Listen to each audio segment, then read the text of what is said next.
gracious, happy Monday!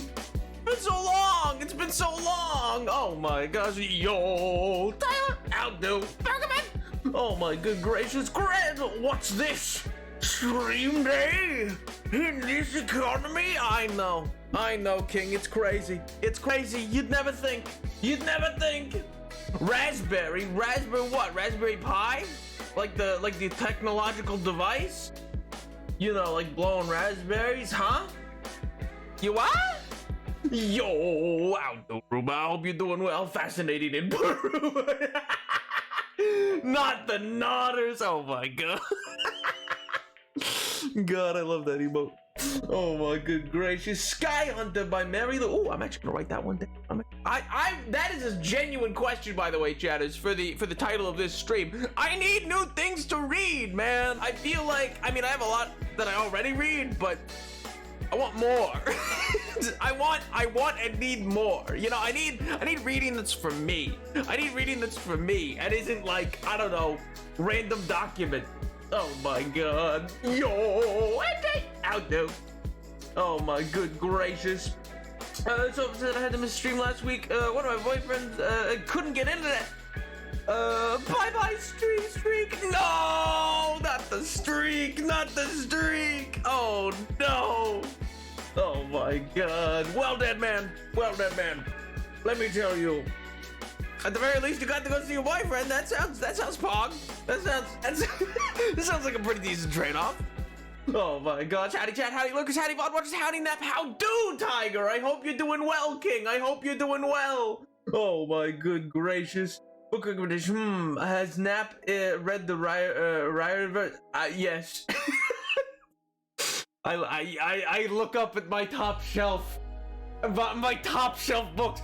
Some people use their top shelves to keep like really fancy books, or like, you know, I mean, I guess a lot of them are. I like them. I think they're fancy.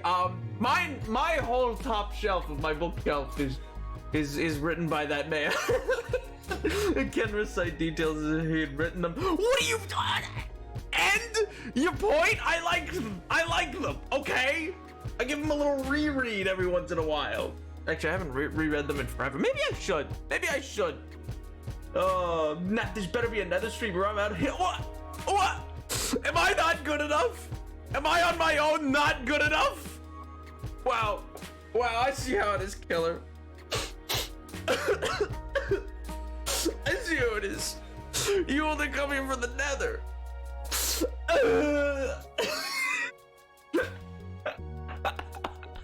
Oh my gosh, a hydrate. Thank you, Gren, thank you. Cool graphic novel duo called Rapunzel's Revenge and Calamity Jack. Sort of twist stories, similar names. Ooh, interesting. And I want Nap to get more info on him. And then Killer's like, I want more lore. More of it. Oh man. Which he's too much of a coward to do because the nether's terrifying. Yeah, because the nether's a deadly location. Oh my god. I'm here to talk about being a library worker. Hi. I think you should go to the local library and look around at genres you like. Find books you wouldn't have thought of before. That actually is probably a smart idea. Like, I should do that. But for reasons, I don't go to libraries much anymore. One specific library, I avoid it. But that's besides the point. I mean, otherwise, yes, everyone else who is not traumatized by libraries, go support your local library. They're deeply important in modern society. If they came into existence today, they'd probably make you pay for them. So, like, you know, great resources, highly recommend them. It's one of the last third places that exists in society to just like vibe in. Pop off, visit your local library, you know? Oh my god, I'm gonna make a concentrated, frankly painstaking effort to not make fun of Nap. Not what? Painstaking? Oh, but a person who don't know that may be very difficult. I don't know what you mean. Me making it difficult to not make fun of me? That doesn't sound like me. Also, that I'm collecting lots of bone blacks for a project. What does that even mean? I know you're paying. Skeleton spotter. So it's actually really easy. Yo. Oh my good gracious. Go to a library. I'll hunt you down. Libraries are cool. Libraries are so cool, dude. There's 10,000 libraries within a 3-mile radius. You live? No, I live in the. I live in the middle of nowhere's. Middle of nowhere's countryside. No such thing.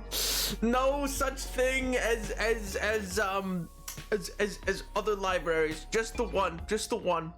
Yep. Just one. Only one exists. You see, I'm such a rural cowboy man. You see, I'm just so way far away from cities. You know, I don't think I've ever even seen a city. You know, like if you were trying to generate a good idea of what I live in and where I live, if you were trying to like pass that off as like, I don't know, a generated location in a video game, I mean, you wouldn't need that many polygons, all right? It'd be pretty simple, pretty rudimentary, you know. I mean, if you were making a city, you definitely need more polygons, but not for me, not for where I live. No, that stupid bitch. It's such a stupid transition. How else was I fitting that in though? How else? It's more polygon. Oh, that makes more sense. Yeah. Oh my god. Oh, what a ham-fisted attempt. That's one of my weaker ones. I'll give you that. That is definitely a weaker transition. Oh man. It has been so long since I've been in the library. Well, you should take the chance to go. I was so scared of reading the book. I don't know why, but it's always intimidating. There's something to that with like starting something new versus familiarity. That's why it's like only existing television shows that have been on for long periods of time that get streamed the most. You know, like people rewatch The Office or Friends or I don't know, The Big Bang Theory. Is that something that people rewatch? I guess is that people rewatch sitcoms all the time, even though they know the plot, and that's because they they enjoy the familiarity of it, and I think that translates to other things too, right? Being in familiar environments is comforting to a lot of people. So putting yourself out there with a new book can be a big shift, you know. I don't think you were smart enough to know what polygons were. What? Wow. Okay. That's just mean. I'll have you know, I'm incredibly smart. I don't know what you mean. No, I mean actually, it's a fair ball. Oh my god. Oh, wait a second. So fun fact, the reason libraries are shutting down are because they're non-profits and need to get tax money to continue operating, so make sure you vote in local elections if you're able. Libraries are really important and beacons of free knowledge in communities that need it. Absolutely, King. Absolutely. Libraries are deeply important, and also what is also important, but and I understand it's a pain to be a part of, but is local and municipal politics. And elections. Those are arguably more important than the presidential election in many ways, because they're the more likely to directly impact you as an individual citizen. I mean, like, you will probably never see where your federal tax dollars go, but you will absolutely see where your municipal tax dollars go. You know what I mean? Like, if that road that you've always wanted fixed gets fixed, it's using your money. You know what I mean? Yeah, anyway, we're not getting onto that topic. We're not. Someone's trying to poison the water. They're trying to make me just slam into the political. Oh man, yo, I'm out. How you doing this lovely Monday? I'm doing great, dude. Yo, lemon strawberry love. First of all, that's a great name. Second of all, thanks so much for the follow. How you doing? Oh man. Oh no, politics. I'm already feeling murdered. Dios Cristo. Oh my god. I don't know why I'm so tired all of a sudden. But I got really tired like 30 minutes. Oh, you felt the impendingness of Monday's stream. you see, this has just become such a full-time job to show up to that it's like that pre-work tired, you know what I mean? Where you know your shift's about to start. I think that's what it is, MJ. I think you're recognizing the fact that you had a stream to get to, and you're like, oh god. Oh man, I'm doing good. How are you? I'm doing great, man. I'm living La Vida Loca, simply vibing. Having a great Monday. They're putting chemicals in the water to make the freaking frogs gay. Good for them. Good for them.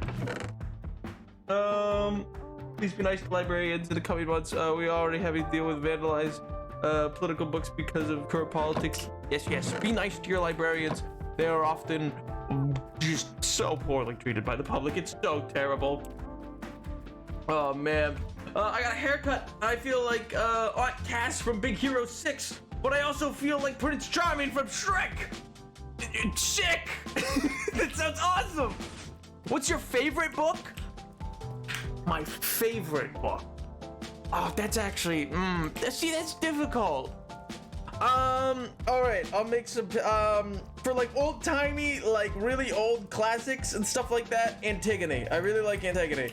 No, the Odyssey. I'm really on a big Odyssey kick in the last like 6 months. And that's all because of an artist named Wolfie that just is insanely talented.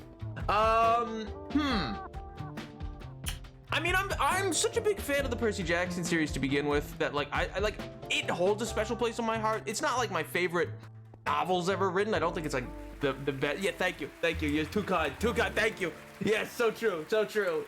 My favorite book. I mean, Dune's really good. It's topical. One that I like that I don't talk about a whole lot, namely because I think it's like people who like this book tend to not get it. It's kind of like Fight Club in that way. It's Catcher in the Rye. But I promise you, I do not lack the media literacy to understand it. It is not good people in this book. Oh my god. Favorite though. A favorite. You know what? Yeah, why not? The Remains of the Day. I don't mind The Remains of the Day. It's one that I read recently. It's like within a year or so ago. It's a movie got made of it, I think in the 90s. But anyway, it was a book from like 1959. It's by not Ashikaga, Takamura, I forget his name. Anyway, but yeah, it's a great book. Really interesting themes and ideas, and I think it underscores a lot of. It's actually a really interesting way to underscore a lot of current problems that exist in like Europe today, in my opinion. But that's anyway. That's probably one of my favorite books. We'll go with that. What about yourself? Oh man. I had to study Antigone for 2 years, and by the end of the time, I literally could not stand the sight of it. That's based. First of all, that's based. What's Antigone? It's a Greek tragedy by oh god. Oh no. Oh sweet Jesus, I should know this man's name. I need to know this man's name. Oh god. My brain, please.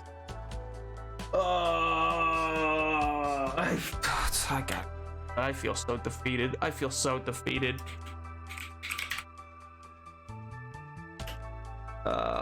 want to say it's not.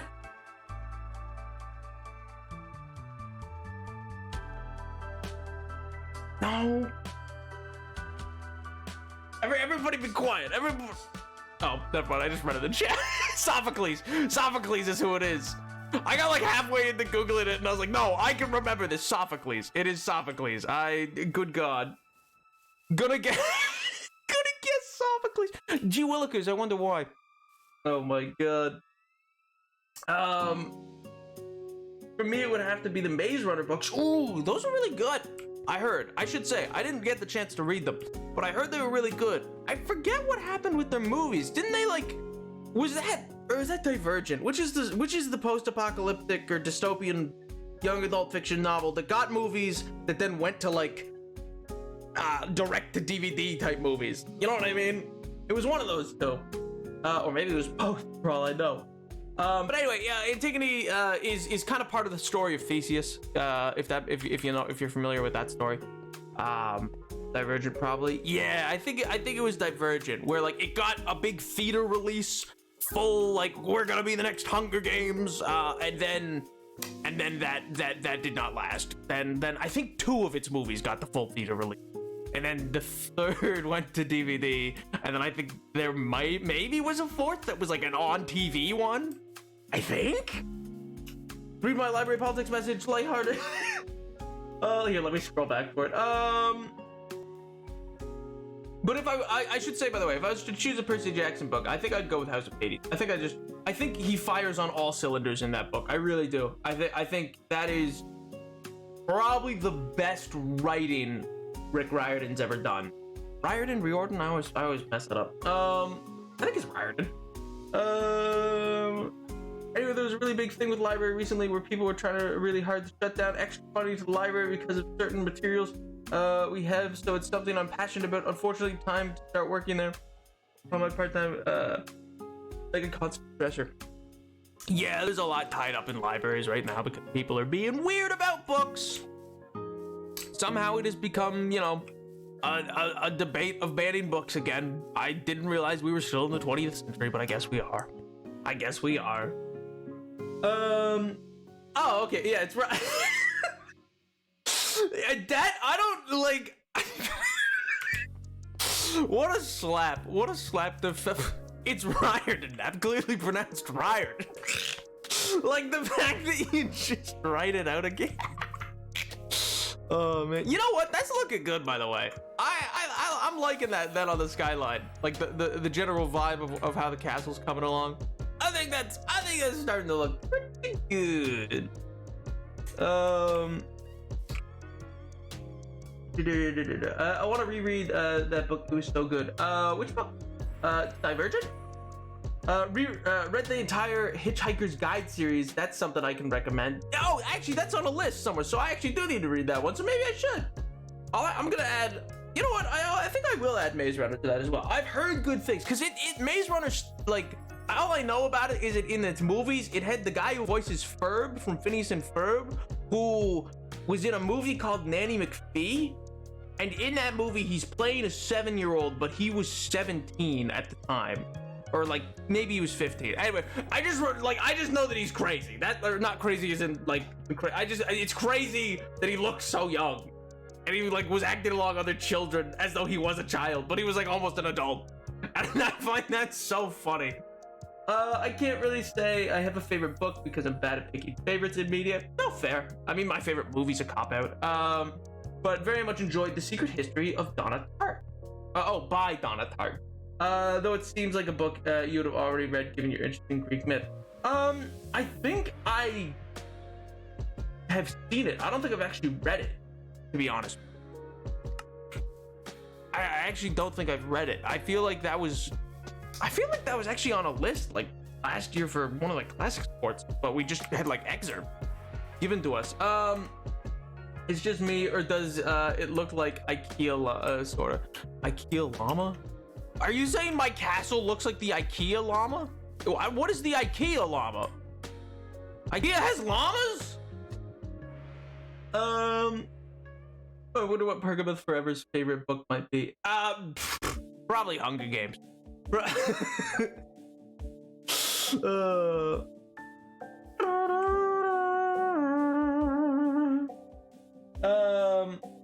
Remove the sense of history. I didn't realize that.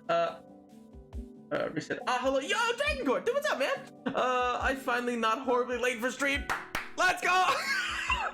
Also, books. I'm near finishing this really good one I found Friday.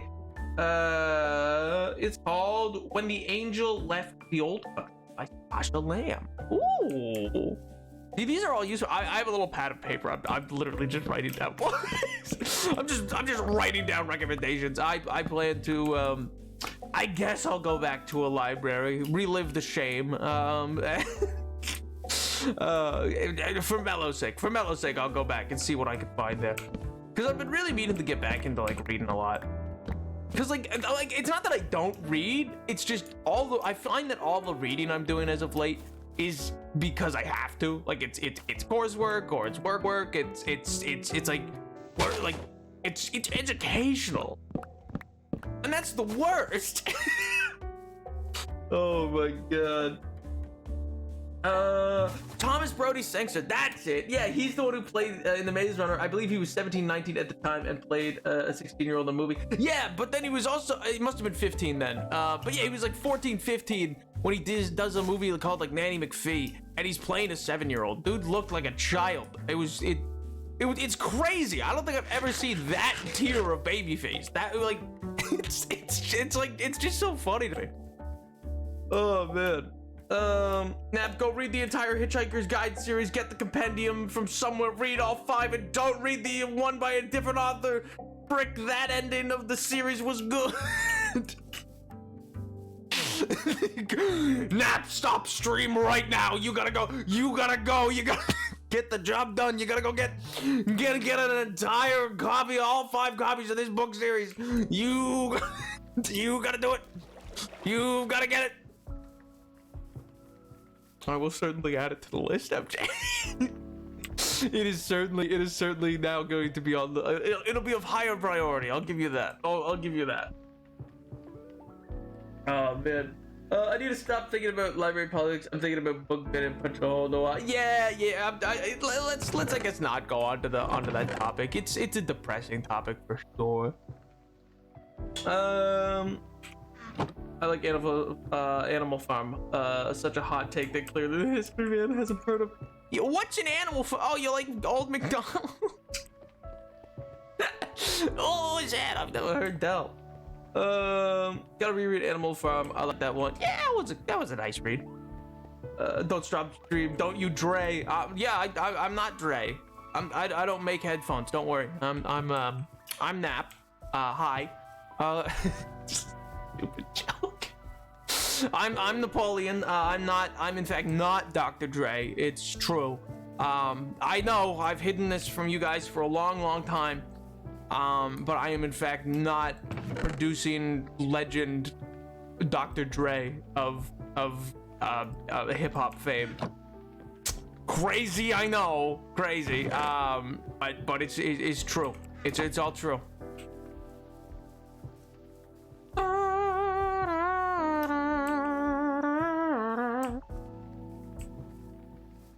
The author Artemis Fowl took some Douglas Adams notes after he died with permission from his wife and wrote a 6th book, and some people like it because the ending to the series was so sad or whatever, but that's I agree. I think people, well, see, I say that, but then I like the Silmarillion, you know what I mean? Like I like later Lord of the Rings stuff published using the notes of J.R. Tolkien. Forgot about that. No one forgets about that.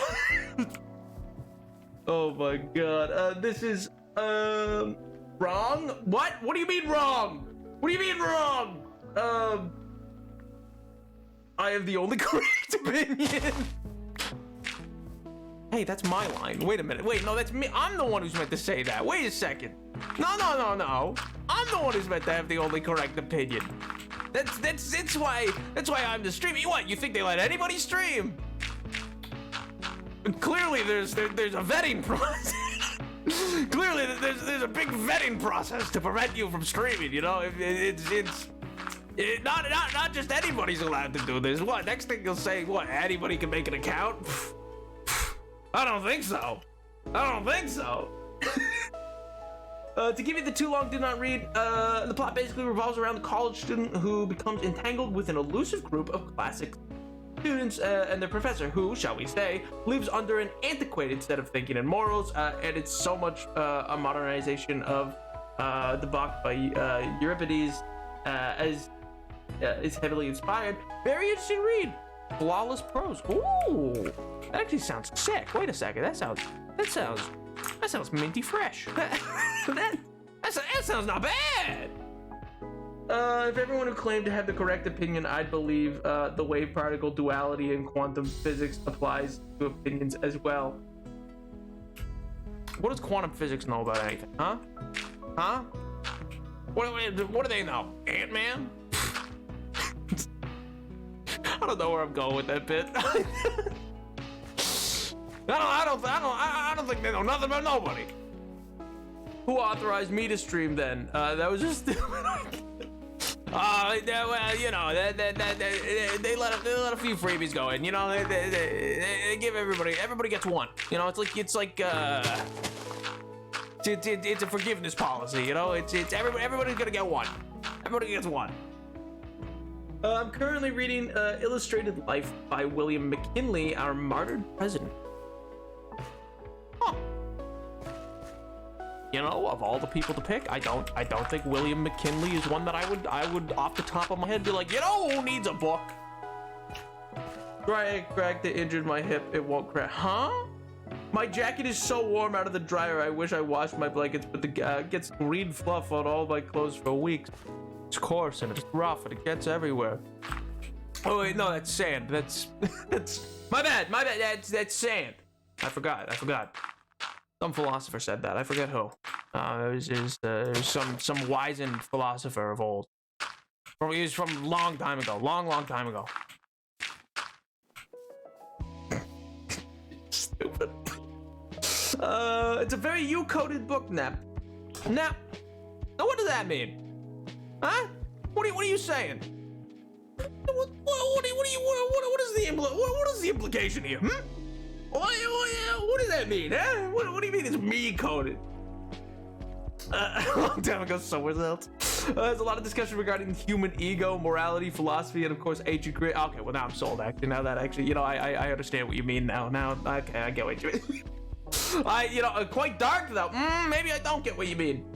You think I'm I'm big on dark narratives? Is that so? Is that is that the vibe I give off? Oh my god. Later, Bergman! Have a good week, dude. Hopefully it is Big Pog. From a more civilized age. Indeed. So uncivilized. Oh man, it's a positive implication, King. It's not being mean this stream. I know, I'm just giving you a hard time. It has the word history in the title. I think if anybody is like, you can point and be like, that person probably likes things revolving around history or historical narratives or the like. You know, the guy with the name Napoleon probably. You know, I could see how you'd make that connection. I can see how one would make that connection. I must implore that this once you look past your distaste for dark stories. It's not, you know what, see, that's the thing. Because it's like, because of the way you described it, I'm fine with dark stories. I really am. And this is a bias. This is not a, it's an illogical bias. I'm fine with dark stories in any other genre but the superhero genre. It's literally just one genre that I don't approve of them in, where I'm like, I don't think they have a place there. Like, otherwise, nah, fill your boots, dude. What did I tell you Friday? Did I tell you about the housing sit? You said, yeah, you're moving in with not this year though, isn't it next year? You're living off campus and you're gonna live with your friend and your man crush Monday. You know, I think that's what you said. Verbatim, I think that's what you said. I think those exact words left your mouth. Actually, I could be wrong, but I think that's precisely how you phrased it. I think that's a direct quote. Don't describe it.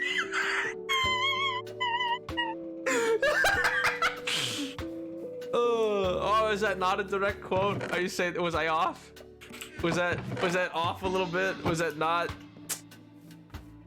Was that not what you? Oh man, was that? Then by all means, add it to your list. I very much look forward to hearing your thoughts on it. It sounds like it's gonna actually be a really interesting book to explore. I promise you that. Oh, I should also say, I realize I'm dropping dirt right now. I do plan, actually, funny enough, to go to the Nether because today, this stream, to get some quartz, but that's just to get quartz, really. If Killer is still waiting on that aspect, that is in the plan, but it's really just to go get quartz. And I was like, well, I'm not gonna tell him no, but I'm not gonna tell him yes, because I like being non-committal. One might even say, never mind. Oh man. I had some better relationship yesterday. You think? Oh, Pog? Hopefully that went well? Question mark. I listen, man. Listen, I'm just calling him as I said. You said it was. Listen. You framed it that way originally, okay? Did you use the tone of what 2012 slang? Would that be? Is that when Man Crush Monday was like a big thing? I feel like it was the 2010. I feel like it was like 2014, 2012, something like that, where that was like a big thing, and it was like it like reached a fevered pitch in society. I feel like that was like the dying throe of millennial culture. I feel was what. No offense to anybody. Just I feel like the final big swing of a death roll of that was stuff like that. But I could be wrong. I feel like I have a distinct memory of it existing around the same time as like bacon soap and mustaches being a thing for some reason. They were. I'm still confused by those two. I really am. But it's in the.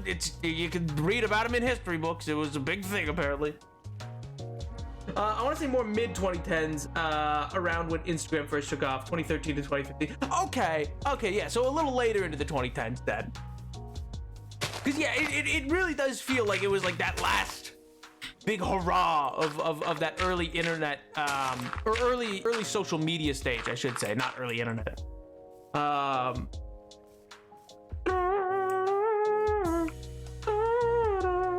I can never watch these streams in front of him. The way you act, you. What do you mean? What do you mean? I'm just poking fun. Just because I think he's very special and love spending time with him, exclusively spend time with him during hangers to find myself thinking about him on occasion doesn't mean anything, you hater.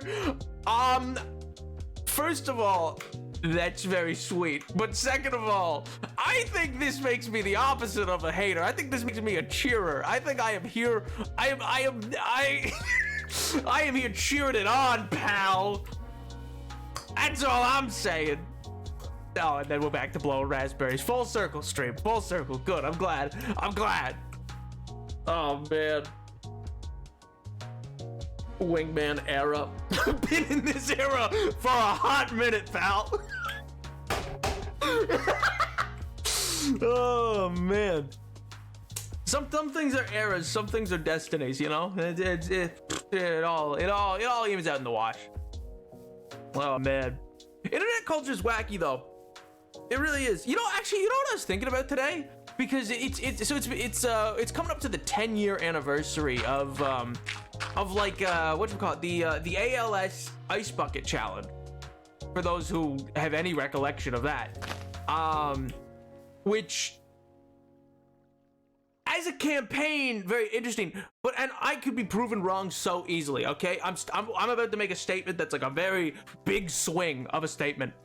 But I feel like that was like the last, or like the last really big, like everywhere's on the internet did something type thing. Like where chat, like the viral virility of a quote unquote challenge had like just genuinely everyone from walks of life.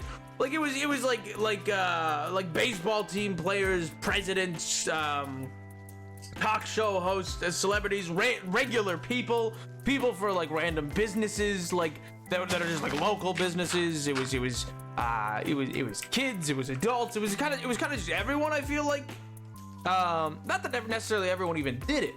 Like, mind you, I'm not even saying that because like obviously not everyone participated, but it's like it just feels like the last time there was like a big thing like that. Kind of like how I feel like Hunger Games was the final really big like children's novel, or I say children's, young adult fiction to come out that like everyone was talking about. You know what I mean? I feel like the content these days is so segmented, and I'm not saying this as a negative, but I should say it's so segmented, and everybody can be catered to their exact specific interests that there's a lot less of the like broad sweeping, like, oh, everyone kind of knows about X, Y, or Z, you know what I mean? Well, that's why it's called an era. Oh my god, it can last a lifetime, king. Yeah, well, shut up. I thought you were being me. Oh my god. In good conversation, no donation was for, but I told another friend my feelings about them. And they were very understated over. They said they haven't known me long enough to quote, we're gonna live with each other on the daily, so it's not a hard no. Hey, that's pretty good, man. That's an open, upfront communication in this day and age. My word. Do with how simple it was. All you really needed was a bucket, water, and ice, also known as solid water. True. There is a very low barrier to entry for it, but I don't know. I mean, can any of you think of any other like really big quote unquote like internet challenges or like outside of, I don't know, I guess like until and unless you count the pandemic period where yeah everyone was going through something similar for other reasons. But I feel like that was the last time there was like real, for lack of a better word, semi-consensus on an online forum of like, oh yeah, everybody knows of the ALS Ice Bucket Challenge. Everybody's heard of that. You know what I mean? Pandemic doesn't count. That's what I'm saying. I'm not counting it. I'm saying I'm like, until that, I don't think anything else like it really existed, and I don't think you can count the pandemic. Sounds like you were the one being mean to me there, King/T. Me? Mean? No, surely not. I can't be. I'm way too. Me? No, that doesn't sound like me. No. Next thing you'll know, people will start saying I'm like sarcastic or something. You know, like, oh god, this is horrible. But also the mannequin challenge. Does the mannequin challenge come after ALS Ice Bucket Challenge though? Because like Harlem Shake and mannequin challenge, I think that's 2013, isn't it? Whereas ALS was 2014. Also, took days of hyping myself up with anxiety. Oh, that's me. Did you see NASA just released free tabletop RPG? All right, stream over. Gotta go. See ya later, guys. I gotta go. I gotta read this. I got things to do. I got big moves to make. I got big shmoney moves. Oh man.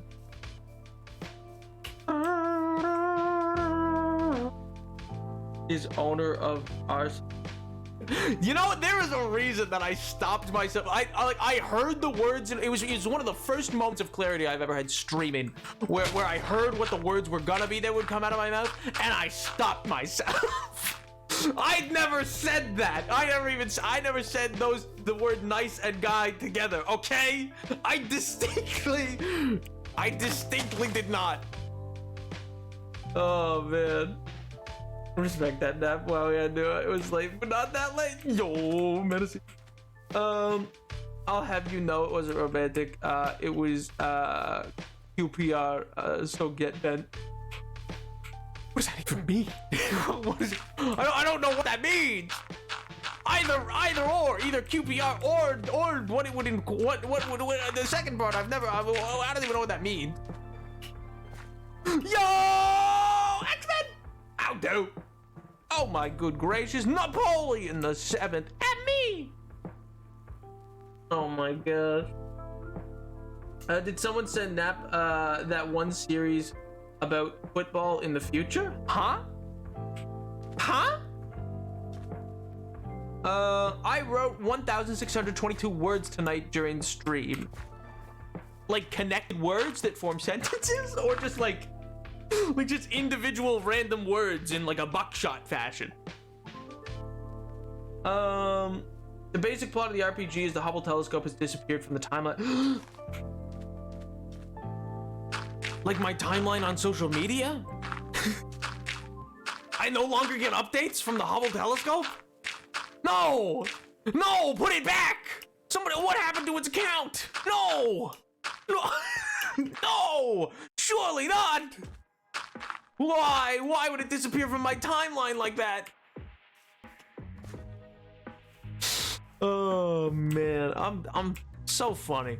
I'm so unequivocally humorous. Oh man. Don't look into it, but I have a really cool article about football in the future for you. Huh?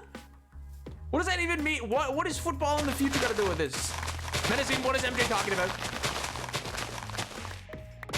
Menacing, you will give me straight answers. You will let me know. You won't lead me astray. I believe in you.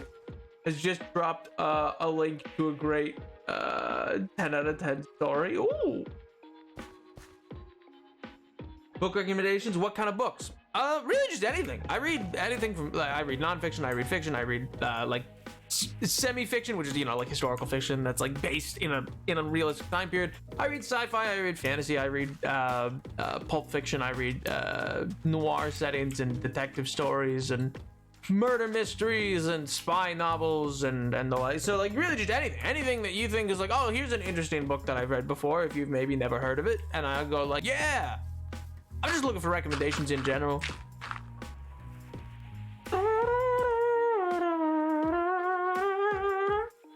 Also, the modern day era, the Ice Bucket Challenge type stuff usually has much less positive connotations.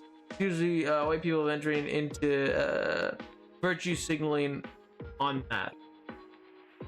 Well, wasn't the Ice Bucket Challenge like actual money raised? Oh, I'm sorry, I misread. You're saying that today, things that are in the similar vein of large challenges like that tend to fall flat because of virtue signaling. Is that what you mean?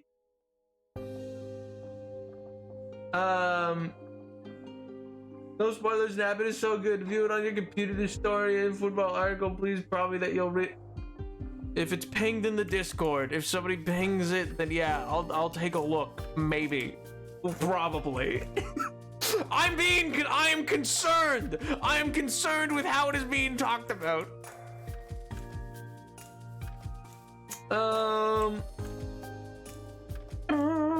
Bro really said, I read fiction that is based.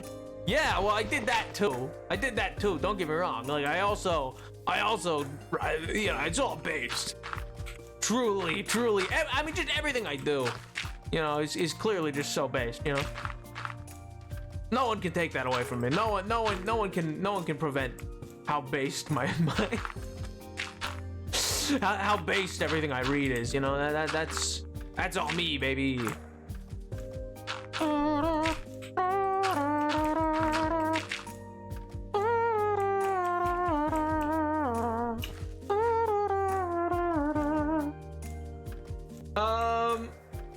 It's a good article. Okay, I'll read it. I'll believe in you guys. Or wait, do you mean like now? You want me to stop and go read it like this second? What's virtue signaling? Virtue signaling is, what's the easiest way to explain it? Virtue signaling is akin to just doing something for the performative action.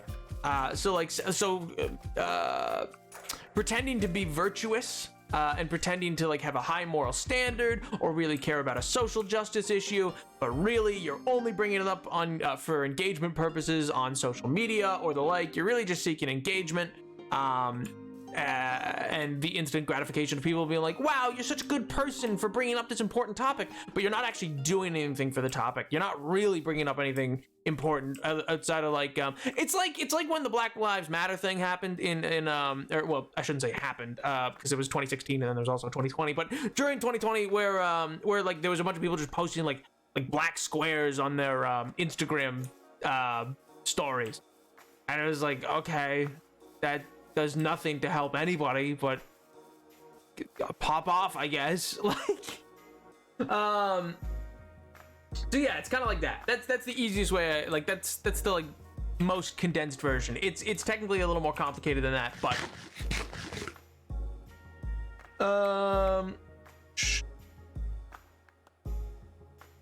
book recommendations: World War Z. It was really cool, interesting book, and nothing like the film.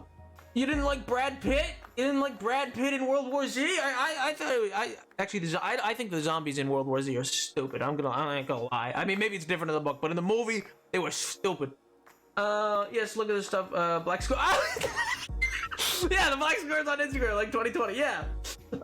White people en masse posting black squares, supportive, but it's suppressing accounts that were actually spreading awareness of important information and the like. Yeah. Just read it whenever you have time. Oh my god. Oh man, you could read less people only use. Oh my god. Corporations trade private. Exactly. Yeah, virtue signaling like that. But it's not always, I guess I should say it's not always the case. Like, for instance, there's very few corporations who should you ever view as being, like, actually helpful. One of the few that I say, I could say does what would amount to quote-unquote virtue signaling right would be a group like Ben & Jerry's. And that's because they're not really virtue signaling. They actually commit money and help bail people out of jail and have been pro-LGBT for, like, decades. I would hesitate to say, you know, they're a quote-unquote good company. I don't know if that actually exists, but they're as close as you'll get. They're as close as you'll get. But exactly, Tommy, exactly. Oh, man. Anyway, now, a QPR is a queer platonic relationship. Real close friends holding hands, kissing or whatever, depending on the boundaries. Little known romance, just close friends, but with an official title attached to it.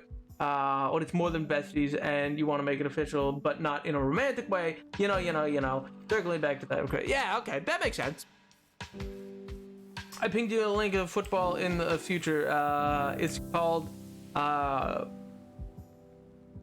17,776. It's a 10 out of 10, my beloved. All right. I'll give it a read. Here, well, that's. I know you pinged it, but I'm also gonna add it to the list. I got like 9 books now. This is sick. I needed more. It's. I feel like getting recommendations from people outside of the usual people I talk to about books is good because I feel like I'll get more like variety, if that makes sense. Okay, I'm gonna need a lot more of. How have not changed yet? Is it that difficult to just oxidize? Is it that big of a problem? My God.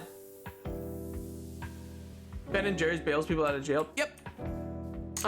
They were actually doing that. Speaking of BLM, they were doing that during BLM. But yeah. They also hire ex-convicts. They give them a job and work towards rehabilitation and helping them actually build out resumes and the like, so that they can continue to find work beyond Ben & Jerry's and the like, because they are trying to work and combat the stigma that exists of hiring people who have been put into the prison system. But yeah, so that's my point. Like, it's close to. Oh, also part of the reason why Ben & Jerry's is so expensive is because they actually pay way above minimum wage to their factory workers and the like. Like they genuinely, like they're as close as you could probably get. Not to say they're not without fault. There is definitely some things that you can probably find out about them. That are not great and are aspects of capitalism that just kind of like permeate any corporation that exists. But yeah, it's as moral as you can get, I suppose. Without discussing the current state of the world, I think we're seeing a modern day version of Black Square thing, a TikTok regarding Free Palestine, where people are putting stuff like boost in the comments, which, while well intentioned, is taking up a lot of space in the comments that could otherwise be better served for a proper discussion and spreading the information. Yeah, and that's the term used or coined, I should say. Coined by, it was, I forget her name, Dr. I want to say Dr. Keeble, maybe? Dr. Keeble, or I think it's Dr. Keeble. Anyway, she coined the term of hashtag feminism and hashtag activism, which are both very interesting topics. They kind of get into that exact same thing of like, yes, it's the heart's in the right place of the people doing the thing, and they're not trying to do problems, and they're not even necessarily virtue signaling in like a self-gratifying way. Like they genuinely want to help spread the message, but well, how much change does a hashtag really do? You know what I mean? Like if you get something trending, okay, But what systemic change is actually coming from that is kind of the question that explores. Highly recommend exploring further into that topic on your own time if you got it. It's a very interesting topic. It applies to a lot of different things, not just feminist literature, but also things like the Black Lives Matter movement, LGBT type issues and the like. And yeah, I don't know. I think it's a very interesting like element that's new to a lot of academia that you can find, but is being explored more and more. If that makes sense. Your ice cream is gonna taste even better than I know, right? I thought we were meant to keep things lighthearted. It's kind of lighthearted. It's kind of lighthearted. Jonathan POV, the main character, is really cool. Didn't mean to read more of the author's books. Ooh, Six of Crows. Is that like? Oh no, I'm thinking of the one that got the Netflix series. Is that Blood and Bone? Is that what it is? Shadow and Bone? I think it's Shadow and Bone. Nap should read Homestuck on what? Where did this come from? Where did I look? What? Where does that come from? Wait, out of left field. Good God. What's bad about Homestuck? I've heard it's good. My understanding, I have never engaged with it, but from my understanding from MJ and Menacing and a few other chat members is the storyline itself is perfectly fine and perfectly innocent, and it was its community surrounding it that gave it a bad reputation. And that reputation really just boils down to people thinking that it was cringe, I think. Which, you know, lots of things are. Lots of things can be considered cringe to certain people. That doesn't mean they're right. If you like it, enjoy it, vibe with it. I haven't read it, so I really can't speak to how good it is or isn't, but some people like it, so probably worth a read. Have you heard of that spooky mod called Into the Fog, which adds silly things to the game? That should play it on stream. Is it a Minecraft mod? Or is it the, or wait, is that the mod for Lethal Company?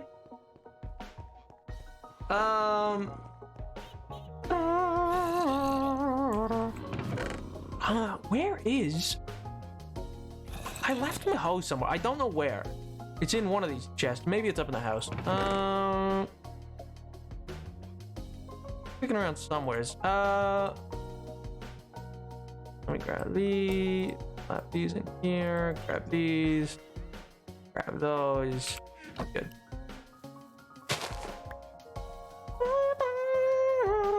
Toby Fox of Undertale worked on it. Oh! I actually feel like I didn't know that. Also, 2009 standards of acceptability. Okay, so there's also that. There's also that element to it. In the same way, neurodivergent people, cringe is just a way to shame neurodivergent people for their interest, or so I've heard. Yeah, I think that tracks. I mean, people, I don't know. It became very cool. Speaking of 2010 trends, I feel like the rise of social media has led to the rise of the idea of like, not to say that this never existed prior. You know, the moody teen that's, you know, very whatever about everything has been a trope for like decades. But I do think that there is this overarching feeling amongst a lot of people today of like, oh, being disengaged or not caring about something too deeply or too earnestly is cool, which I don't know. I disagree with that personally. But then again, I am here streaming Minecraft, so I am. I don't know if I am the arbiter, as one might say, of what is or isn't cool. But you know, dude, I just think it's totally tubular, man. I just think, listen, you just gotta, dude, it's bogus if people tell you otherwise. All right, man, it's absolutely not right. It's not on, man. You just gotta absolutely, it's grody to the max the way those people act. You just gotta absolutely be mad goofing, bro. You just gotta give it with your whole heart, man. Oh man, it's absolutely righteous, dude. It's radical. Yeah, Minecraft mod. It adds Herobrine. No, they took him out of the game. It's in the notes. They took him out. No, Nap, read my above message. That was the reply to that. Just oh man. It was on a massive internet culture thing, and the fandom was incredibly vocal and influential. The comic and the fandom were better and worse at times, and it was incredibly important for the internet culture. Kind of sounds like the same trajectory that Five Nights at Freddy's went through. I'm not gonna lie. That kind of sounds like I feel like lots of different things have gone through that trajectory online.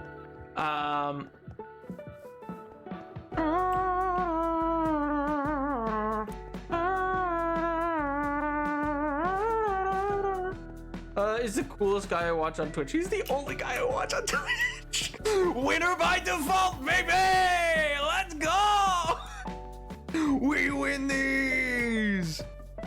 Oh my god, I'm not allowed to clip things after that made fun of me last stream and I did the same thing he made fun of me for doing. Why would that make you not yellow? What do you mean? Oh my god. MJ, what do you mean you're not allowed to clip things? What do you mean? You have the ability. I just poke fun. I just poke fun at the fact that that I can see actively that you open lots of things to clip, but then don't publish them as clips. Oh my god. Getting older is realizing that stuff does matter and nothing is cringe, and you can in fact make yourself happy by getting back into stuff you felt ashamed of being into as a kid. Yeah, I think that makes sense. That tracks. But Homestuck was one of the first and one of the most creative and unique, weird and different, and it also one of the first. Ah, I see what you're saying. Nod sagely. I'm gonna make Napa Troll Soda based. I want to see it based. Do it. Then MJ can't be mad. I'm joking. I'm teasing. I'm joking. I'm so slash J. I'm not about to make it. Go ahead. Pop off, King. I just mean I'm teasing MJ. I'm just teasing. I'm gonna make Napa Troll Soda DreamWorks. Let's go. That's kind of what I thought medicine meant. Is there a different troll?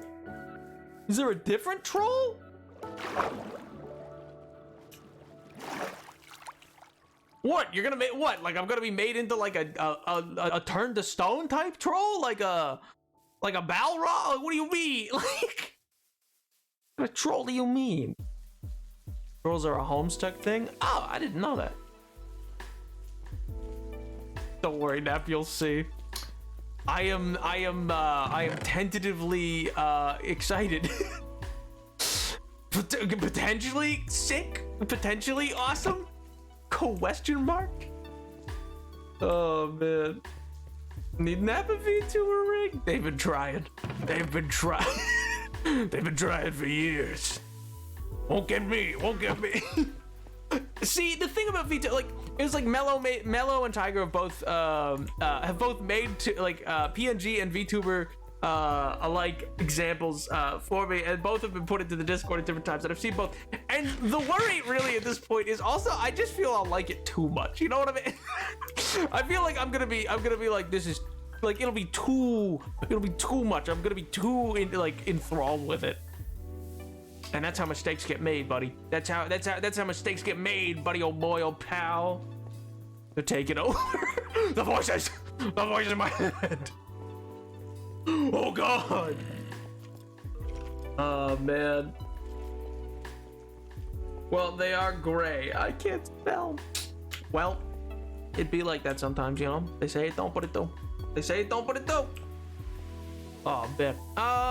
I gathered up a bunch of flowers because I need to continue to work on this front entryway. I'm still not sure. I kind of want to take all those birch trees down and make it into a cherry blossom forest on top of this hill. But at the same time, I also kind of want to rip a page out of one Mr. Phil's of Minecraft's book and instead make this you know the concept art that they released for tall birch biomes?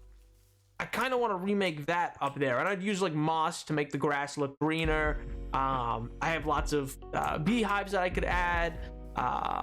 There's lots of different ways that you could add like flower designs and the like, using like candles on top of like bamboo and stuff like that. If I fight a game post for a sec, I have feelings I must expect. Pop off, dude. You don't gotta worry about asking. Free flow of knowledge. This is truly the Napoleon chat is the modern is the modern day coffee shop of Paris. You know, truly this is the halls of knowledge. Yes. Oh man. Alas, the voice has stopped ripping pages out of book. No, and you can't stop me. I do what I want. I'll do it. No one can stop me.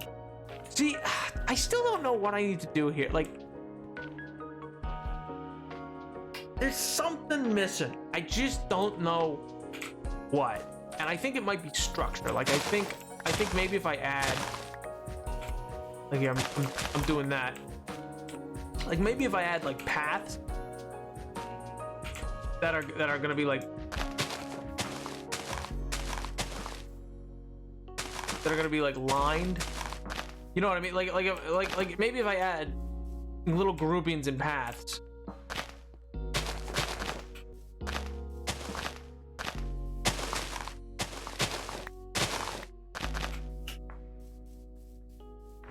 How's that? Okay, yeah, maybe. And then let it be like a little weaving maze. That might work better. That might work better.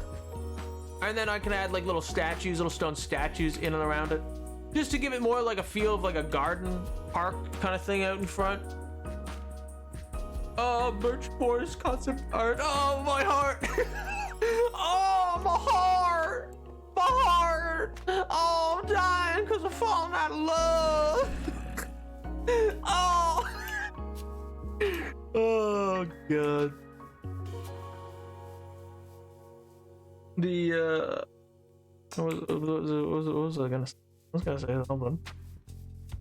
Oh, I was gonna say, which fighting game is it? Is it like a Tekken? Is it a Mortal Kombat? Is it Super Smash? Smash Ultimate? Is it Street Fighter 6? Is it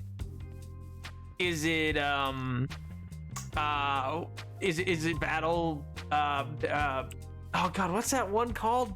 The one that's like the one that's like cartoony and free. BattleBots or something? It's not BattleBots, but it sounds something like that. Let's go. Keep going. Keep listing. What do you want from me? What do you want from? Is it the fighting game of Is it the fighting game from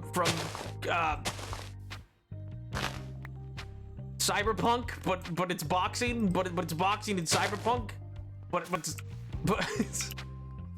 it's just the missions, where you gotta go box somebody. Is it that? Is that what you're talking about? Is that? I don't think that made sense to anybody. I think I just sounded insane. A lot of what gets called cringe is just people showing enthusiasm and passion for something, in my opinion. I agree. I think people are I don't know. I think people just see things as something gets more popular. Like, nothing truly niche is typically labeled as like cringe. I think, yeah, it's only when things are like hyper popular already that then the result seems to be that people are like, huh, well it's cringe. It's cringe and it's bad. You know what I mean? Like, obviously I'm talking, you know, pre everything that later comes down to it, but like I remember, like, as I started streaming and stuff like that, there was people who would join and be like, ah, well, finally a normal Minecraft streamer who's not all Dream SMP or whatever. And I'm like, what? Because that I know became quote unquote cringe. And I think elements of that are just because that became very popular. But I don't know, because at the same time, I say that, but then again, Hermitcraft is quite popular, but people don't tend to label that as being cringe, so maybe I'm wrong. I could be entirely wrong. But I feel like nobody labels, nobody's out here like, Hermitcraft and Green? Mumbo Yumbo? Cringe?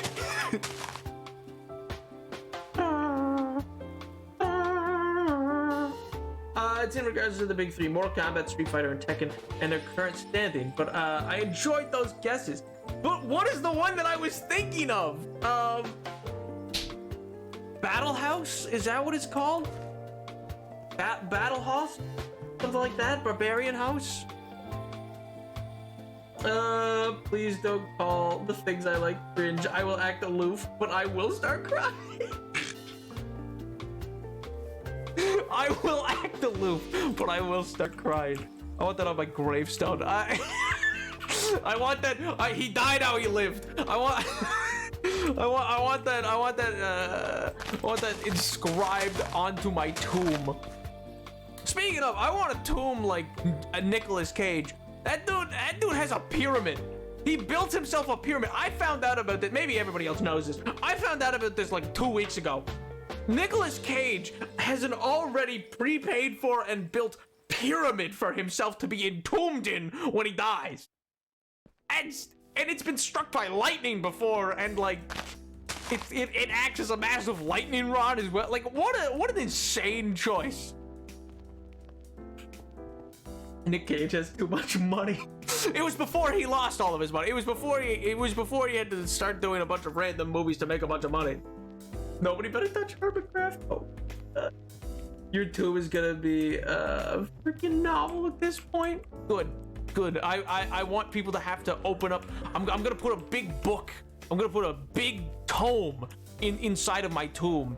That's gonna be called a Book of Grudges. And it's gonna have every single piece of beef that I had left with anything and any topic and any person.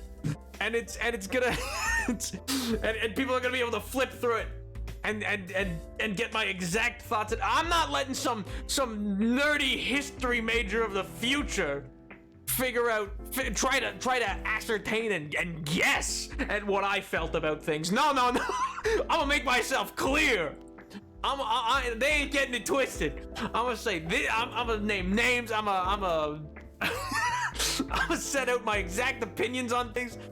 Oh, they're gonna hate me. They're gonna hate me. But you know what? In a gajillion years, it'll be the only surviving record of humanity, and people will love me for it.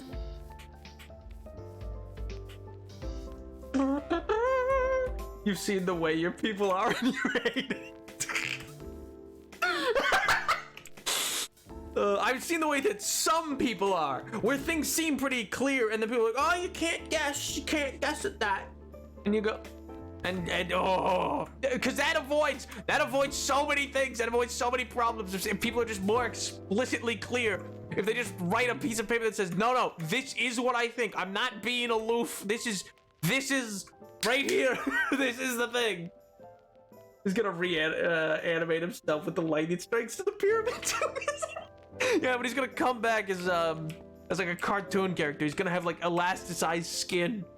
And yeah, you know what? I bet you go inside the pyramid, and it's got like those 1890s coils that sparkle, will just have electricity going up them constantly, and like little curling tube beakers, and a random bubbling Bunsen burner, and it's just and just all sorts of little things.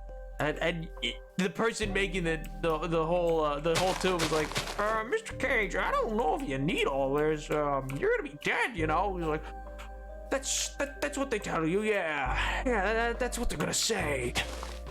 They don't know though. They don't know. I got another thing coming. Oh man. So basically, NRS, they have just irreparably ruined Mortal Kombat's reputation with Mortal Kombat 1's latest patch. Oh? The whole game has been horribly mishandled from launch. $12 skins. Ooh! a bunch of QOL features missing, quality of life features missing, 0 significant balance patches, 6 months. Ooh! And the latest patch has final nail in the coffin because they've released a half-baked content cycle and then gaslit the community into believing it was always their intention. The game is, in a word, dead. Man, this is so reminiscent to I mean, I don't know if any of you ever kept up with what was going on with like Total War and Creative Assembly, the studio that makes Total War games, stuff like that, but this sounds so familiar. This sounds eerily familiar, you know that? Oh man, that's awesome. I mean, it's not like that sucks. I just think it's very funny that it sounds so familiar to that other situation. What can I get rid of? What do I could just play it. So I'll play it. Oh yeah, the little splotchy yellow Baba Booey. And you know what? I'll even take this back here and I'll set that right there. Why not?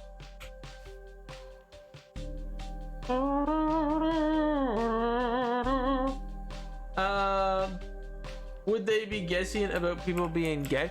I mean, that is one thing that certainly I think a lot of historians still, like, you find lots of groups that won't guess things, but it's not just that. It's like, how do I phrase this? Like, actions taken are often put into context of like it would be very easy. I don't know, like, see, I know what I want to say, but I shouldn't probably talk about it on Twitch. Intentionalist versus functionalist arguments is all I'll say. Is one thing that it'd be nice to just have some firm clarity on some things regarding those two things. If you wish to know what I'm talking about, just search up intentionalism versus functionalism, and you'll probably get a Wikipedia article about it. Meanwhile, Tekken is doing the total opposite. Flawless communication, regular balance patches despite the game being out just over a month, $3 cosmetics, tons of single player content, excellent quality of life features, and has even invented new ones that undoubtedly going to become industry standard going forward. Except for Mortal Kombat. They won't be making these standards. No, there's gonna be battle pass features, baby. Battle pass features. And Tekken has always been a third place in the big three fighting game race, yet we are seeing its real time becoming the top dog of the industry purely because Harada actually cares about his product. Nice. Who's second place? That's my question. Who's second place? Who's the top three? Because I know who I would say in my head, but now I'm wondering if my thought process is skewed. I have to do my own research, and I didn't expect to see it. You can see why I'm not gonna go into a deep discussion about it on Twitch, dead man. I'm not gonna go. But yeah, that is a long-standing, and when I say long-standing, I mean from the end of that conflict to now, a long-standing debate amongst scholars. And there's so, like, I'll put it this way, like, public school, you know, education's important. Public school teachers, obviously, they try their best for the most part, but public school has a habit of teaching history as being a very settled, like, a very, like, oh yeah, we know what happened and everything's quite settled and this is how it was and this is what is believed. But that's really not the case. Like, so many, like, I confound you to find me a single topic in history that's not got like some massive debate still raging on. Like, for like Revolutionary France, huge debates still exist regarding the French Revolution. I should say the 1789 First French Revolution. The actual idea that history is a very settled and quote unquote dead field of study is a very institutionalized view put forward by public schools, because it's a lot easier to teach history as being a clean and settled, that's that, you know what I mean? Like, And that's what happened. And the storybook pages flip and close, and everybody has their hot jockey and goes to bed. You know what I mean? Like, people love to frame history that way when it really isn't for like almost any topic. Street Fighter has always been second place in Mortal Kombat now. Okay, so here's my question then. Is it like taboo for Smash to be mentioned? Is like Smash just considered its own thing? Because I genuinely, like, if you ask me like what's a fighting game, I feel like my mind will always go to Smash. And I feel like I think of Smash and then I think of Mortal Kombat. And then I think of Tekken, and then I think of Street Fighter. You know what I mean? Like, and so I'm wondering if that means like is Smash Bros like considered just its own foreign island that just exists and no one and isn't counted amongst the others, or is it like not even, or is it like not taken seriously? Is it treated as being like like a black sheep kind of deal? Because that'd be fascinating if it is. Like that genuinely would be very interesting.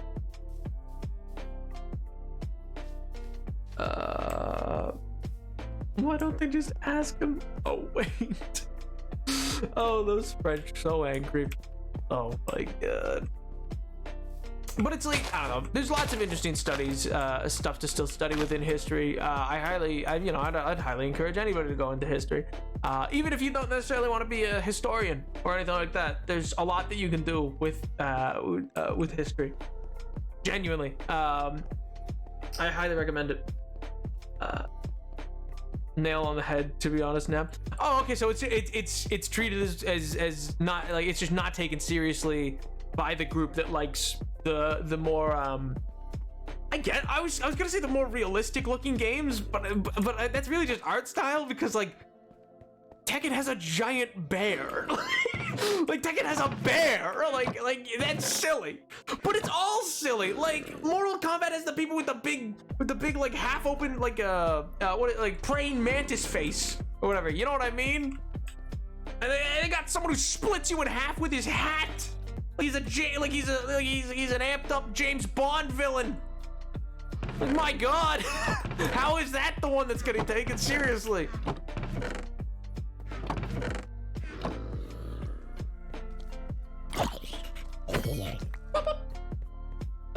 Everything you've just said about Smash is how the fighting game community feels about it.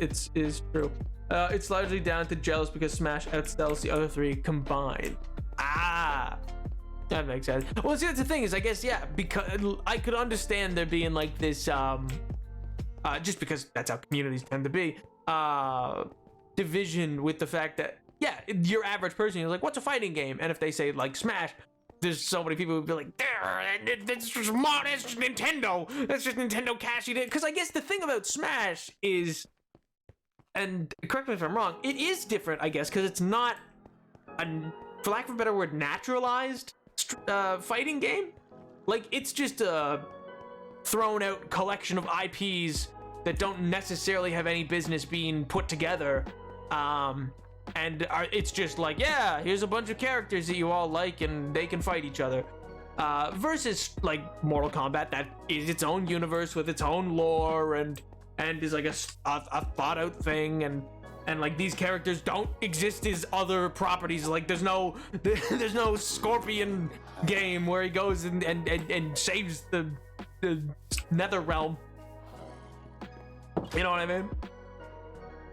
So I guess in fairness, they are different in that way. Like that would be a fair caveat to say it's not the same, because Smash, I guess, isn't a pure fighting game. It's a like, it's not a cash grab, obviously, but like in the way that like Smash is a fighting game in the same way that there's the fighting game Warner Brothers made with like Bugs Bunny and Adventure Time characters and the like. You know what I mean? What was that one called? It's not Clash. What was it? It's called something. Battleverse? Is it called Battleverse? Is that what it is? Because it's a party game with fighting game mechanics and not first and foremost a fighting game. Ah, see? I would argue Smash requires far more mechanical skill and game knowledge to play at a high level than most other fighting games. Multiverse, that's what it's called, Multiverse. Which, by the way, nothing feels worse than getting dunked on by LeBron James before Tom and Jerry send you into the stratosphere. Like when I don't think there's a worse feeling than the Mystery Machine taking you away. Like, it's just silly. There's something about it that's just so unserious and so absolutely gutting. My God, it's so disrespectful. And Multiverse is just Smash Club. Oh yeah, absolutely. Yeah, it's a total Smash Club. I think it only came out what, like a year ago? Has it even been a year?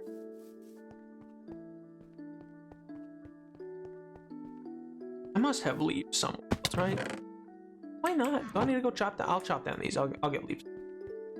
I should go. Where did I leave? Oh no, where did I leave the snippers? The shears?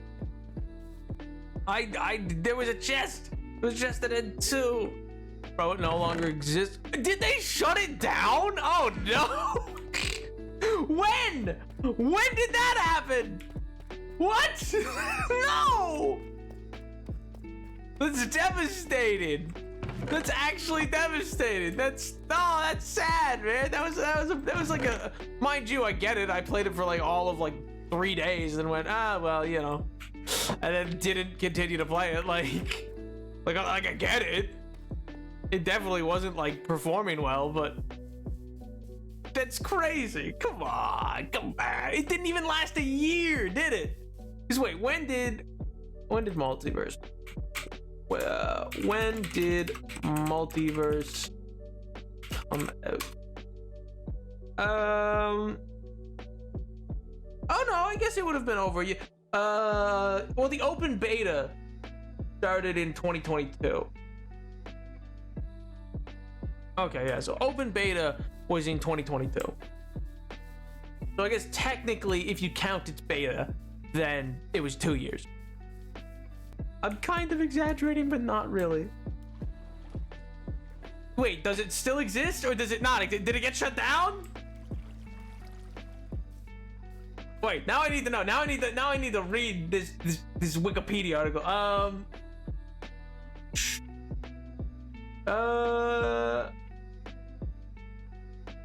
Oh, it's not released yet. What do you mean? On March 27th, 2023, open beta was announced to be ending on June 25th, 2023, and the full version of the game is scheduled to be released in early 2024.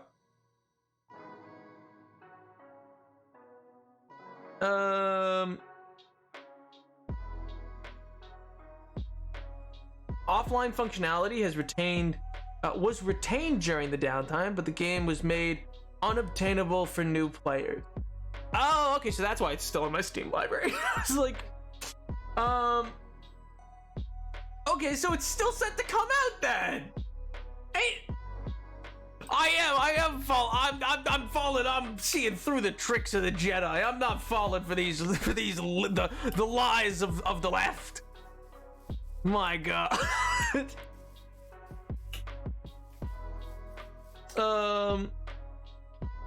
They released the game. It underperformed. They pulled the plug and backtracked after taking everyone's money and said, "Hey, folks, that was just the beta. We were just joking. I assure you, it was not a beta release."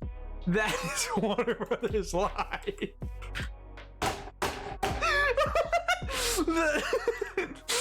I assure you, it was not a beta.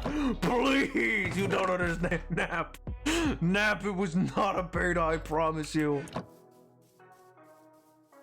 I don't know, guys. Seems like the history is pretty written. Wikipedia says it was a beta. I don't know. It sounds like it might have been a beta, guys. Maybe you guys just didn't realize. No, maybe you guys didn't realize. Because a full release is still coming, guys. Full release still coming. Yep. Full release. Yep.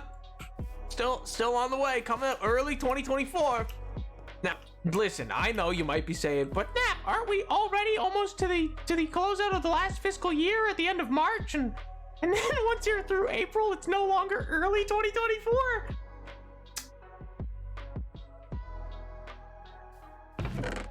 Early's relative, you know? Yeah, early's relative. I mean, next thing you'll tell me is that David Zaslav took over Warner Brothers 2 years ago and then gutted its entire creative teams of its video game departments, and then forced upstanding studios like Rocksteady to make, I don't know, live service Suicide Squad games instead of the promised Superman game they were working on, and made them throw out like 7 years of development. No, surely not. No, you're crazy. You're crazy. Yeah, no, I don't think so. That seems a bit step too far, guys. That sounds a bit like a conspiracy theory, you know. That's Are you crying? Is crazy. That's crazy. Well, I am gonna cry though. Where are my shears? I know, because I played the beta and waited for the full release countdown. It was just a hidden countdown in the second beta, in the open beta. The open beta was just a hidden countdown. They just didn't they just forgot to turn it on for people to see. That's all. It's coming out, guys. Don't worry. Multiverse, it's on the way. Everything will be a-okay. Don't you worry. Dinner time. I'll be right back. Everything's gonna be just fine. Everything's all gonna work out. I am season here. Where? Like, I know it's just 2 pieces of iron. I could make new shears very easily. Like, it is not a big undertaking, but it's the principle, you know? It's the principle of the matter.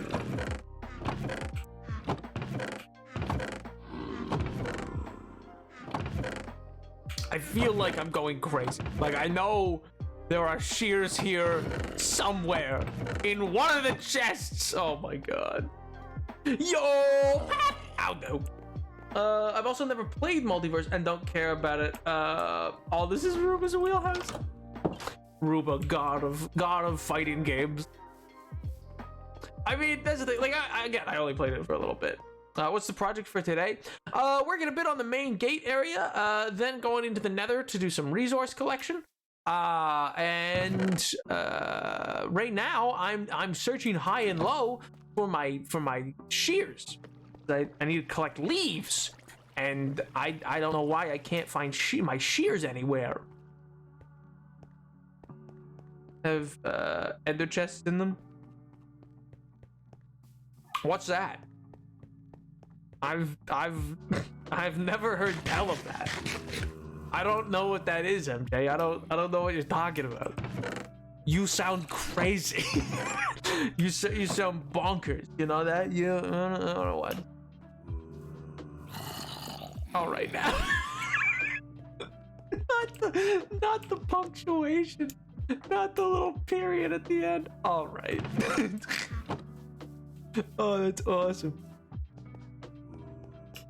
I am intermediate at best. The only fighting game I ever considered going pro was Injustice 2. Wow. Me personally, I only like Injustice 1. Me personally, I only like the Play-Doh faces of Injustice 1. So, we're not the same. We're not. But I was younger, more alert then. Now I am EP. Wow. Well, you're already writing yourself off from a bit. Now I saw a TikTok of an old dude who was like 80 and he's cranking 90s in Fortnite. So I don't know. I think you still got it in you. You still got it in you, McQueen. You can do it. I believe in you. I'm just gonna make new shears. I'm gonna lose my mind. All right, we'll just make another pair. Whatever. Yeah, Ruba noted 80-year-old. I didn't say Ruba was 80. I said if an 80-year-old can crank 90s, then you should still be able to. Fortnite's so easy though. Wouldn't know. Never played it. I've never had the fortune to get a chance to play Fortnite. So to be honest, I can't speak to how good or bad a game it is, or easy or hard or the like. But it did get that one guy up on stage with the blue hair. God, I love that happened. I love that Ninja got put at the ball drop in New Year's Eve. And I'm not seeing enough movement. I'm not seeing enough movement. Oh, man. I adore that. I think that's so awesome. And just no one is flossing with him. This guy is just alone flossing on the stage. This just point, gun, shoot, don't miss. Easy. You liar. Who, me? What do you mean? What do you mean, liar? What do you mean? What are you saying? What do you mean? Oh, what do you mean? Liar? Do my pants look like they are on fire? I don't think so. Ninja having a meltdown over Twitter, telling him he had the best thing that's ever happened. Oh man, it's so funny. Or the like random oh man, the like random tweets, the like sandwich tweet. It's so unbelievably funny. Yeah, that's right. I heard you scuttling. Dude was going at Mach 2 trying to get to me.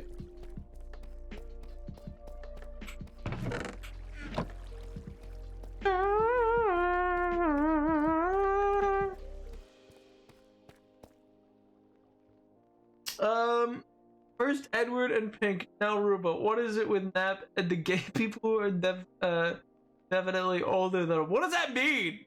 What? Huh? Where? Okay, I just need. I'll have you know I'm much younger than Edward. I'll have you know I'm much older than all of them. I'm 58 years old. I've lived through the gas shortage in the 70s. I don't know what else happened. I was there when the Chicago Bulls won their 3-beat. I forget how odd it is to play Minecraft on an iPad after learning to play on a computer. Dude, I wouldn't have the strength. I wouldn't be able to do it. I feel like it's so frustrating trying to play Minecraft on like a touchscreen. I feel like I'd lose it.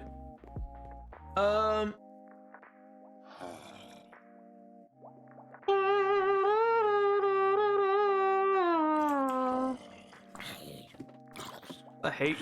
What did I say? What? What do you mean? Hey, don't come up here. Hey, don't come up here. I don't even think I said anything mean. What did I do?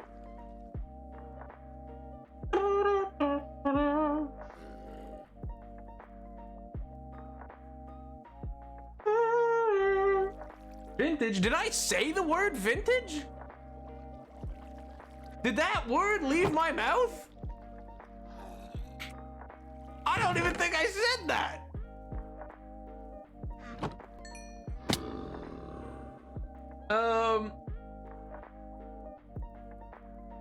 Maybe Nap is straight. He's talking about. What do you mean, maybe? What is that? What's this maybe?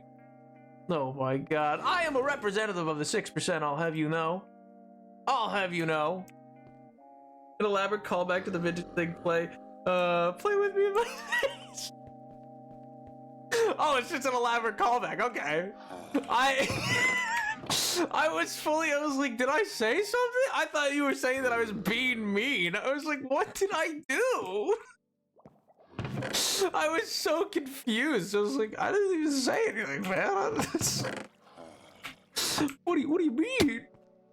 Oh man. Based on prior context, if I'm more than 2 years older than Nap, I'd be shocked. Like, what part of 58 years old? Is it that hard to believe? Is it truthfully, like, is it truly that hard to believe that I could be 58? I reference things from the previous century. I say tubular. I have an eclectic set of knowledge, clearly built up over a long life and not just a period of playing a lot of the Wikipedia game. Clearly knowledge that came from a long-lived life, and not hyper obsession over random periods in time. So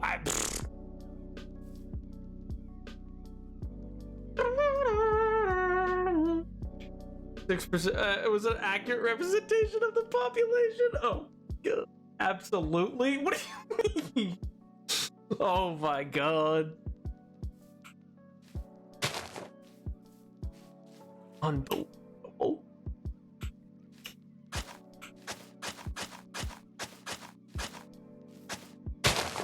No, I didn't want to.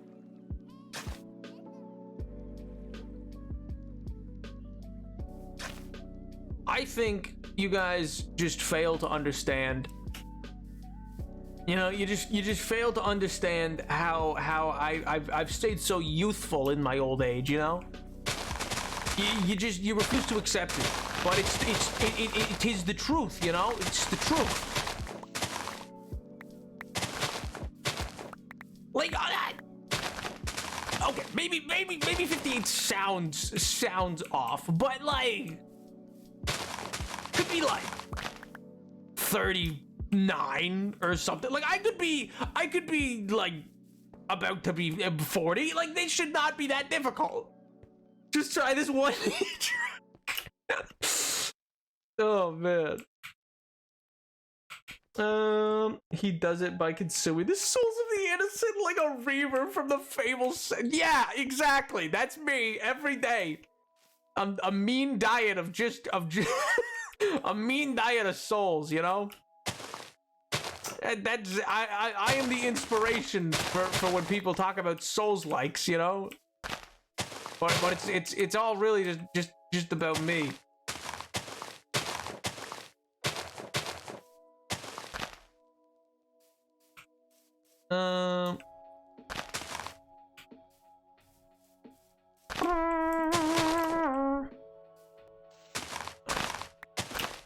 Alright. Is this too wide? Maybe. Maybe. Unclear as of yet.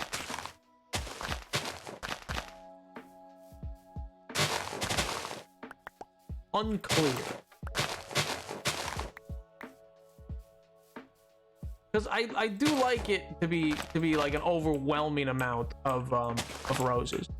I do think that I like the idea of it being just like an absurdum.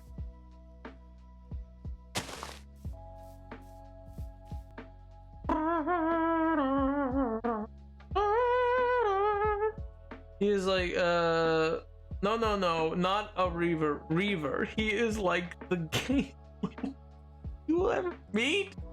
Practice occult rituals every so often. The price you pay for beauty, I suppose. That's me, baby. That's the price I pay, you know? My skincare routine of consumption of souls. Yes, of course. Oh man.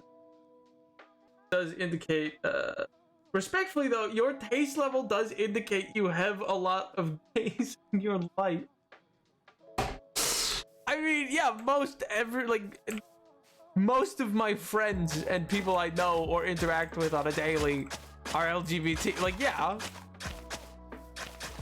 I'm just the token, but like that's fine.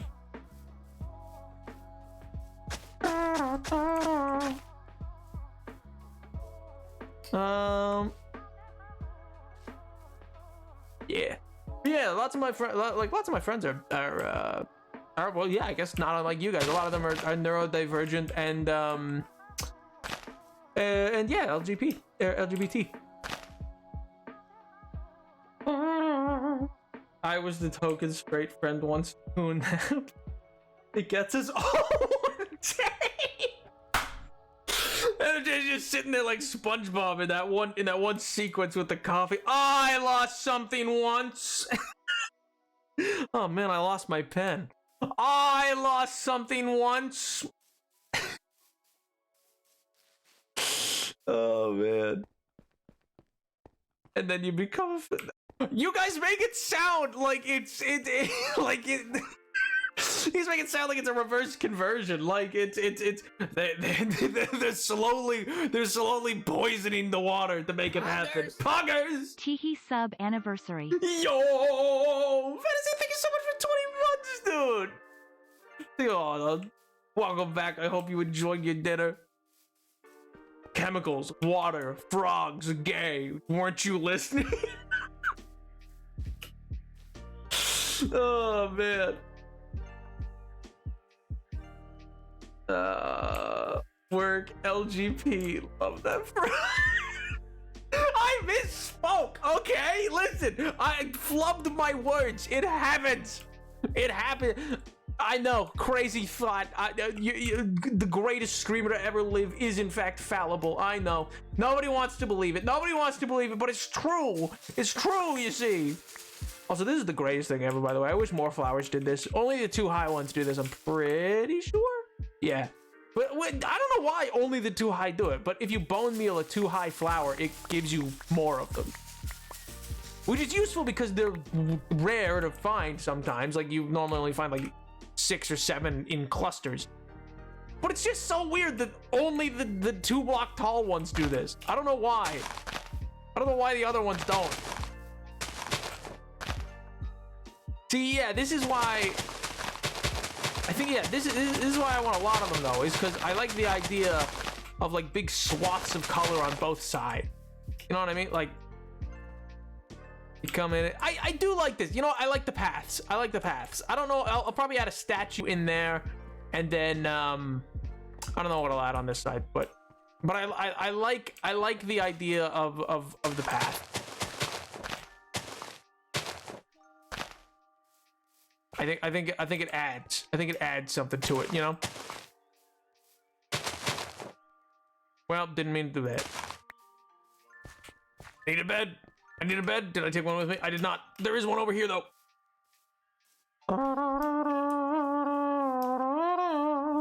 Oh my god, I should have asked him what SpongeBob I should watch. Who, me? I mean, the SpongeBob movie's pretty great. Highly recommend it. Genuinely one of the, like... I genuinely think that movie's incredibly funny. Like quick, smart, and funny. In a way that it has no right to be. You know what I mean? Like, so much of that movie is just iconic.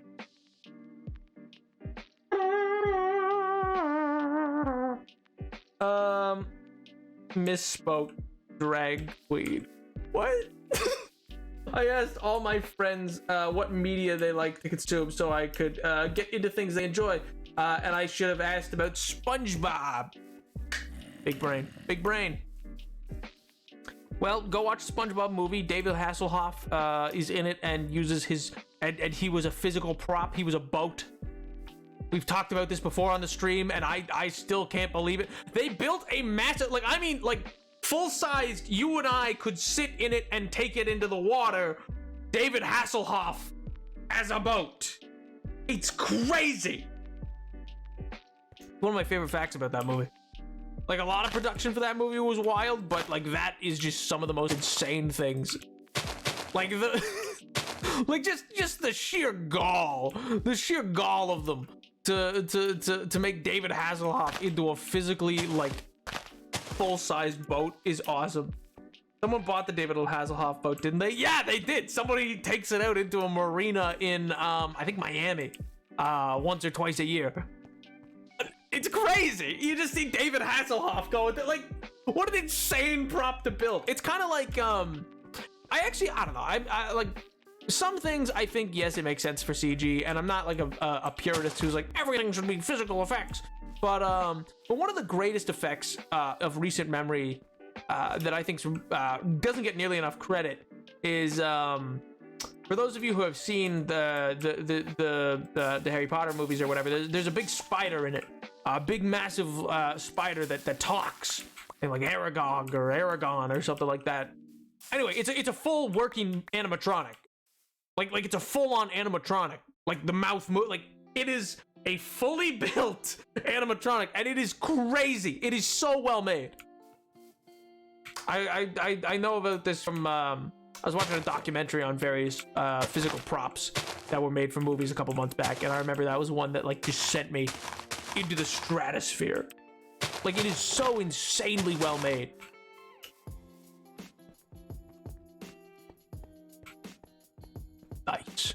Nice. I'm digging the paths. I'm digging the look of this. You know that? What if we kiss in the David Hasselhoff?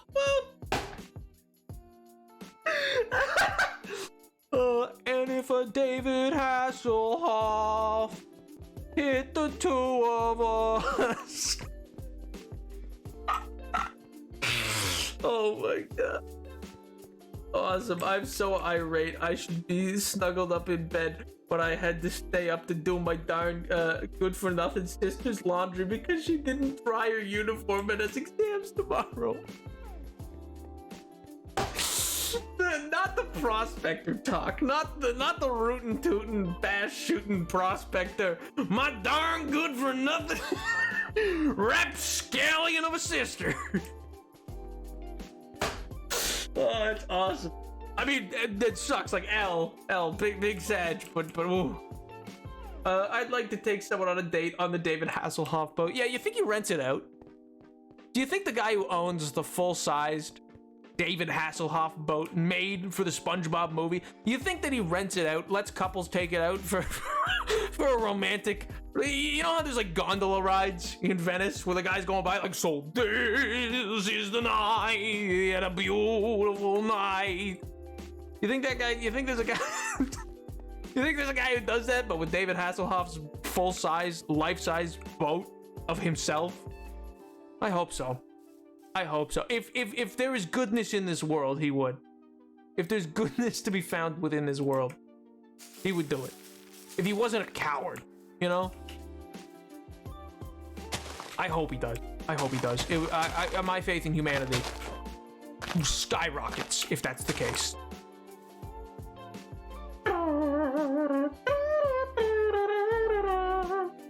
Do the entire kiss the girl sequence from The Little Mermaid.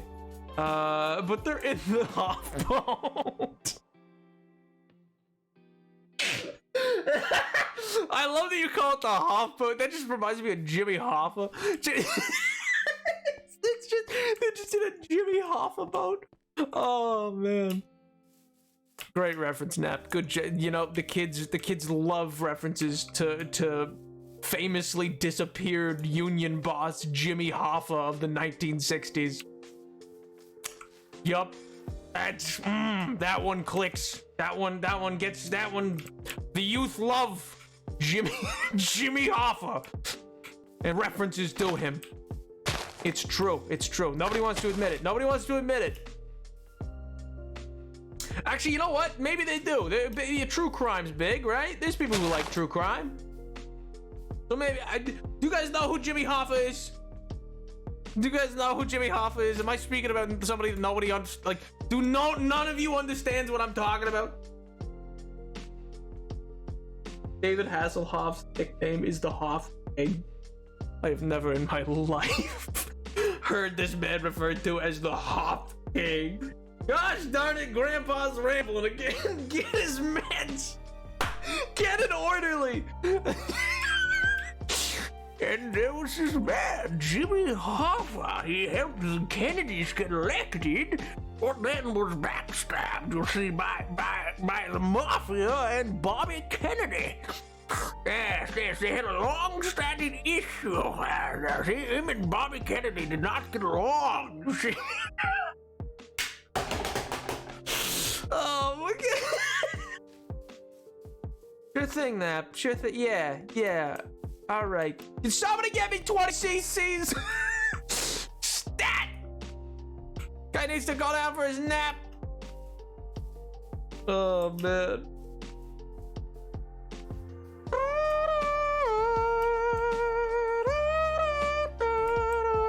Gotta draw Grandpa Nap now? Yeah, but you gotta no, you gotta draw me as that old lady with the walker that's getting sure thing, Grandma. Yeah, let's get you back to bed.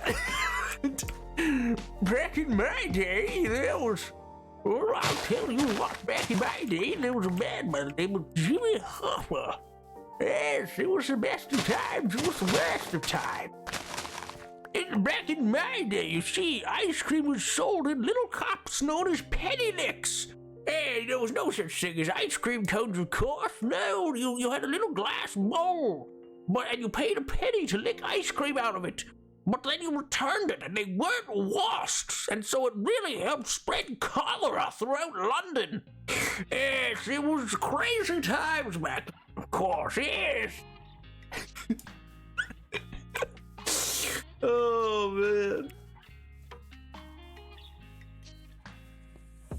Storybook reading stream. The entire title, it is a nap time. You know what? Why is that actually kind of us?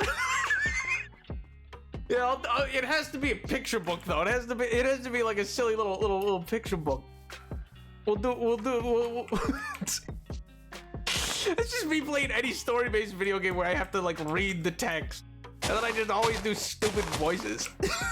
Because I just literally cannot help myself. Oh, man. What are you talking about? Oh, man. Now, what are you talking about? Oh, I was talking about penny licks. Don't you guys know about penny licks? You see, back in Victorian England and all the way up to the First World War, there was these things called penny licks, which was how ice cream was sold. And it would only cost a penny. But you would lick it right out of it would be put into a little glass bowl, basically, with a little stem handle. And you'd get it, and you'd lick it out of that. But you wouldn't be allowed to leave. Like, you couldn't walk away with it. You'd be stood there next to the guy, and then you'd give it back. He'd maybe dunk it into a thing of water, a bucket of water to kind of rinse it, and then put some more ice cream in for the next guy. Like, and he just cycled them that way, and that's just how it was done for a long time.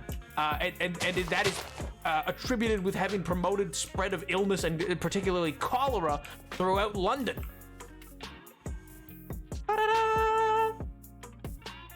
Oh man, I want you to read one of your textbooks. No, you don't. We have been over this. I get all like 2 seconds in, and then the people are like, "Oh God," and I go, "Yeah, that's what I thought."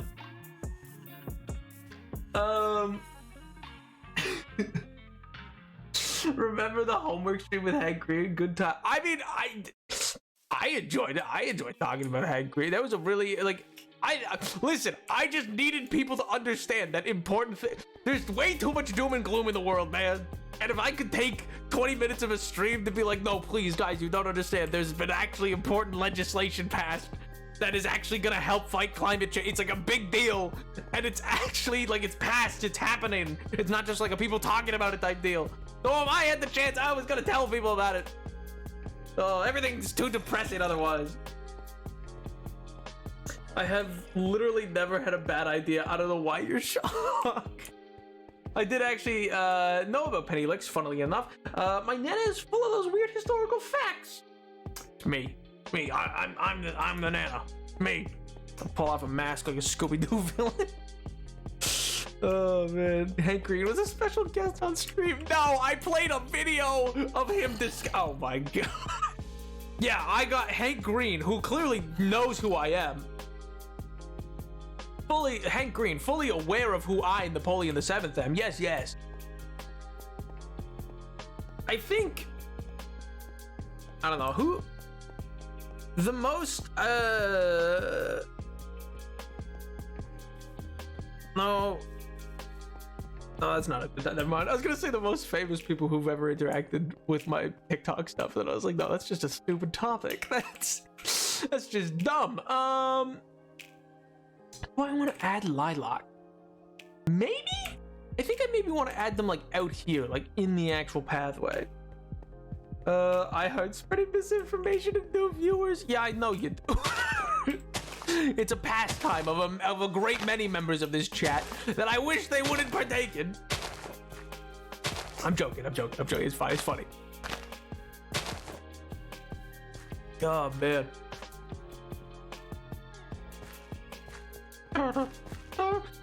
I remember though, I was reading from I think it was literally Machiavelli. I think I pulled the one of my textbooks to read of like a philosophical treatise. I remember so vividly because this was like after a raid too, and it was like it was part of a redeem, or no, it was back when we still had the redeem to like prevent me from doing things in game. I'm so glad I got rid of that redeem.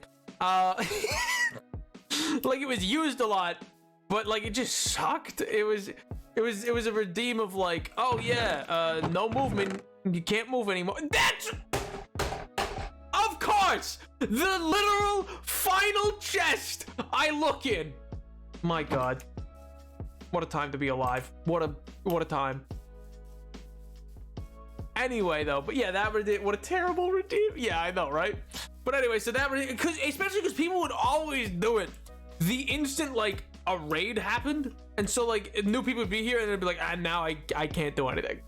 Like, oh man, it was just what a sabotaging. Oh, it was infuriating. So yeah, I got rid of that sucker, thankfully. But I remember one time that happened, and so I decided, I was like, fine, I'll read one of my textbook chunks, because I think someone had suggested it. I was like, fine, you guys won't like this. And I remember I saw the, this is back when I used to still have the view counter on. Thing chunked. That thing dropped so quickly. It was like, it was like 50, 40, 35, 20. And I was like, oh. Oh, they didn't like Machiavelli.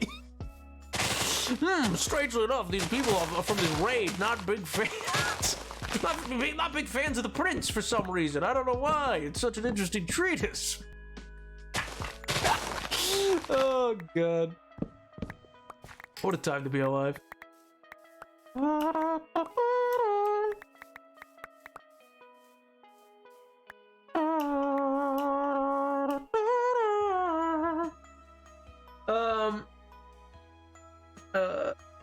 I like when Nap created the Geneva and rap music. What? True, actually, I did both of those things. It's true. I forgot about that redeem. I think I blocked it out of my memory for trauma-related reasons. For trauma-related reasons is crazy. Oh my God, hydrate.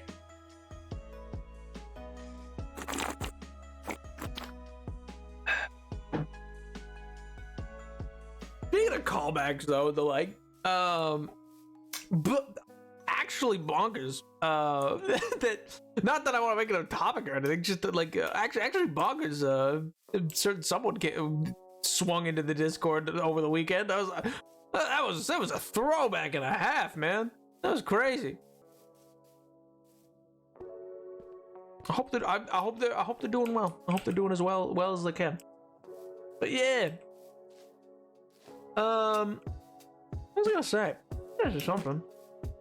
Geneva, and by extension the Geneva Convention, do not exist in the hardcore world. Character Nap created rap music that is canon from the third hardcore stream.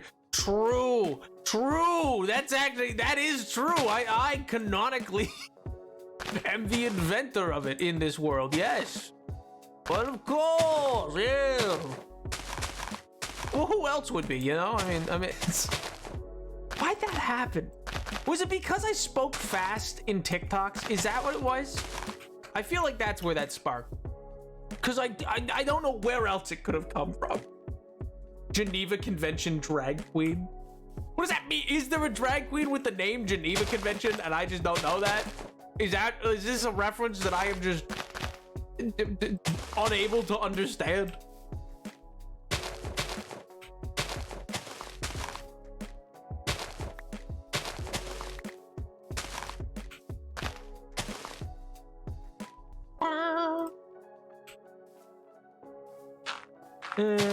That.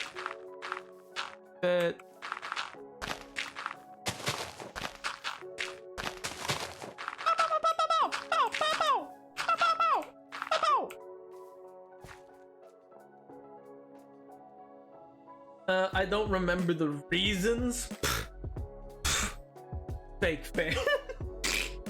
Anytime I hear something that could be made into a drag queen name, I have to say it. Valid and true. I mean, it would work. It would work. Huh. I know I mentioned Geneva Conventions for some reason, and you said no, Geneva doesn't exist here. But rap music, no idea. I think it did. Now, like, it's coming back now. I think it was back when I would more easily, well, more easily than now, I should say, be poked with a stick to do tricks. And I think it was like, how fast can you speak? And I think that led to that, if my memory is correct. But it might not be. Maybe I'm crazy. I have no idea. Dance, boy! Dance! I really do be like that sometimes. Oh, man. You are going to do the little silly dance, and you're gonna like it! I can't remember what day of the week it is, but I can remember this inane stuff. Oh yeah, what do you mean? That means you're remembering the important bits, yeah. Good googly moogly. Maybe we'll, you know what? Maybe we will do story time if we do nap week. Maybe we'll do a story time day. I'll prep a bunch of nursery rhymes. I'll prep a bunch of nursery rhymes and those and little tales grim. And we'll do a little storybook time. A little nap time reading.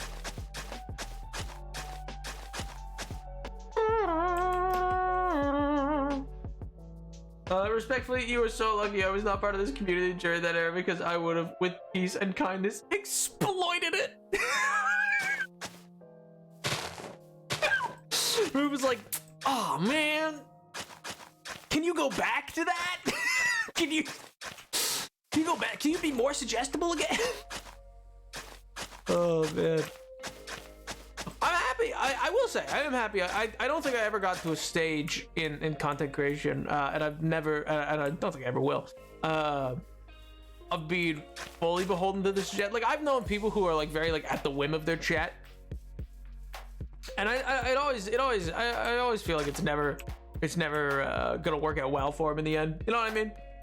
Like in the sense that I don't know. I've known streamers who like they'll have people like show up, and a lot of this started after the pandemic started because Twitch etiquette kind of went out the door, where people show up and be like, stop playing what you were playing. Play this other game and play it with these people or something like that. You know what I mean? Which is such like a, I don't know. It's so odd. It's so odd to me how some people will join streams and like some of the stuff that people will hurl out into chats is crazy. It's bonkers in the way that you're like, brother, you came here. What do you want from me? Like, oh man. Some of the stuff is just is I don't know how to describe it without getting into details, and I don't really want to. So I guess I'll move on.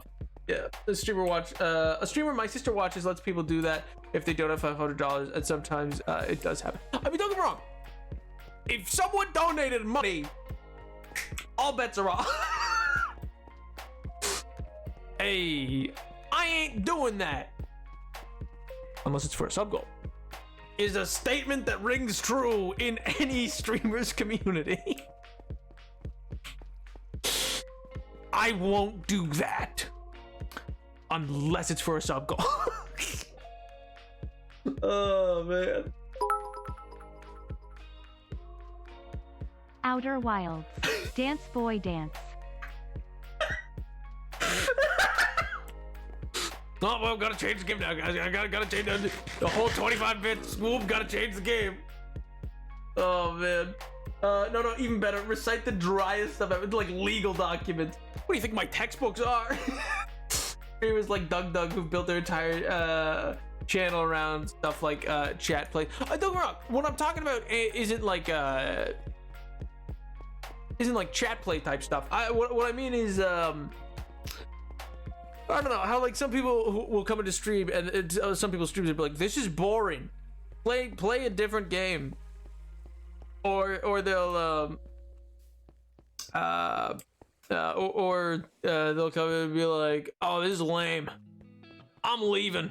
And you go, oh, okay. Like, it's just so wild, dude. Oh man.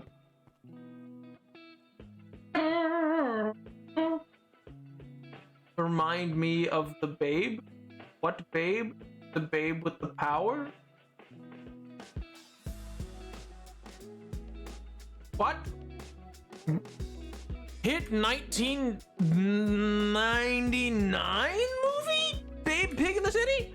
Shot in the Dark. Is that not what year did that come out? That's gotta be old. That's gotta be a 90s. It's gotta be. Babe Pig in the City. 1998. I was a year off. Hit 1998 movie. Babe, Pig in the City.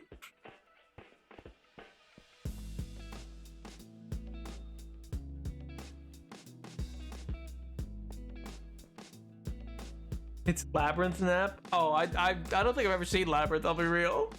I understand this conversation. Oh my god. Now I have to listen to that now. Listen to what? Babe, Pig in the City? Movie's wild. Movie's insane. Like a Felonious in that movie. He's a monkey that's just absolutely taking down cigarettes, dude, like you wouldn't believe. And he's in a green suit and oh my god. And he's like arrested. He's arrested by animal control at the end, and it's all sad. It's all sad. The animal control shows up to the room that he's in, and he sadly turns back, and he like puts out his hands, just like, take me away, officer. But he just like this isn't a universe where like the animals can talk to humans. He's just like an animal, and he's just chill about it. It's crazy. You haven't lived if you haven't watched Labyrinth. It's got Jim Henson coming. Oh, I'm familiar with Labyrinth. I know it's the David Bowie thing that a lot of people, apparently found some things out about themselves from that movie. But yeah, it's I've never actually seen it.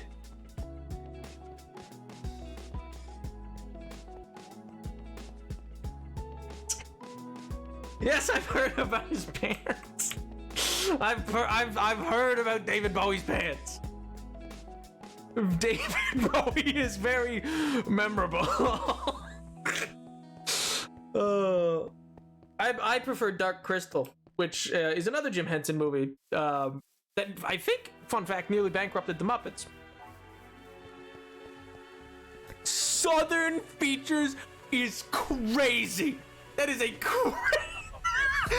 that is a crazy statement. Oh my god. Crystal, my beloved. It's so good. I love the Skek scheme. I just love how they go. There's just something about it. It's so wacky. What did you want me to say? I don't know. Is it PG-13 or what? Oh no, you got it. You're right on the ball for that, pal. Don't worry. I just didn't expect it. Oh my god.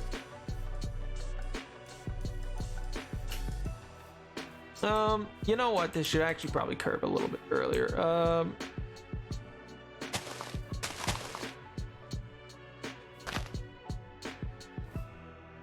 Where's my shears? There they are. Bada bing, ba boom.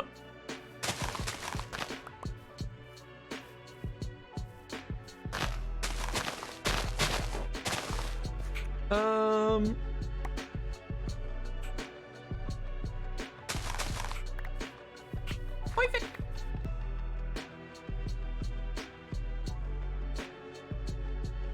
You think I should leave and go to bed, but then I give the most glorious moments like this? Truly, the yeah, exactly. Yeah. Why get good sleep when you can chat about David Bowie's Southern Pants? Oh my god! What a time to be alive. Truth be told, what a time, you know. Stick with me, kid. I'll keep you laughing. Your southern features off. Oh my god. Oh my sweet Jesus. You bet your sweet bippy. Oh my god.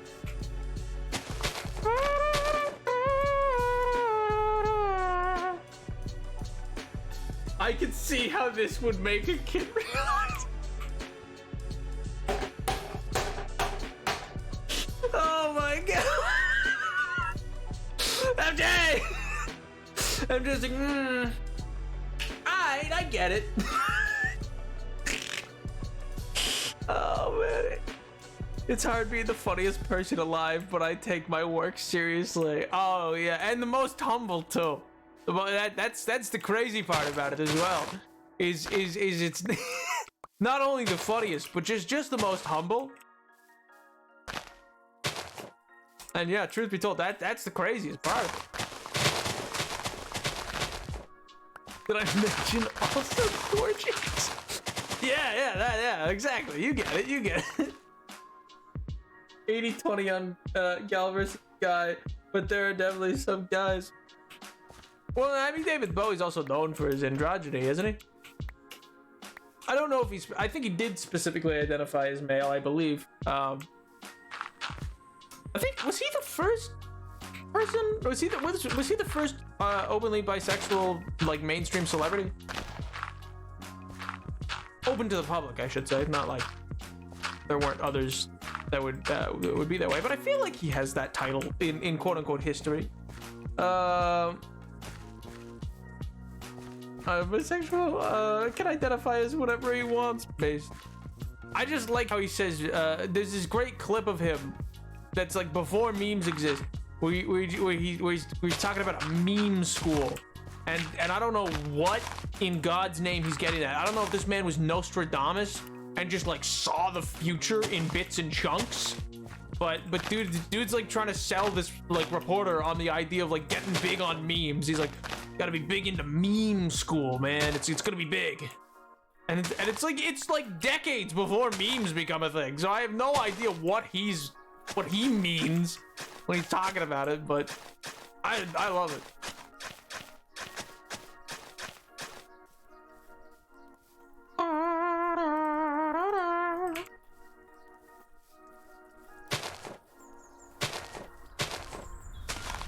Let me grab that and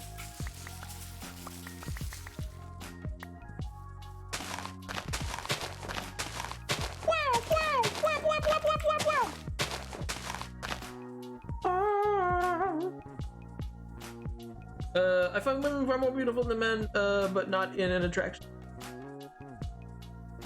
Yeah, Bowie is never safe. You are that hot and people will. Oh my god. He's too powerful. He's too. Oh my god. Oh, David Bowie's great, dude. A really sick artist.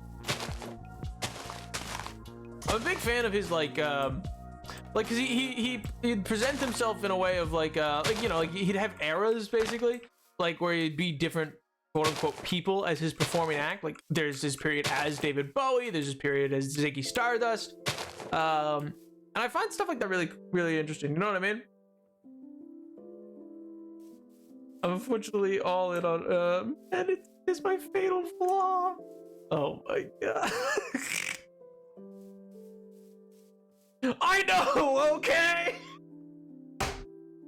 There's nothing I can do about it. Trust me, I tried. Oh my sweet. Hey, now there's no reason. There's no reason to put down a wide variety of different orientations in life. There's nothing wrong with being attracted to one version or the other.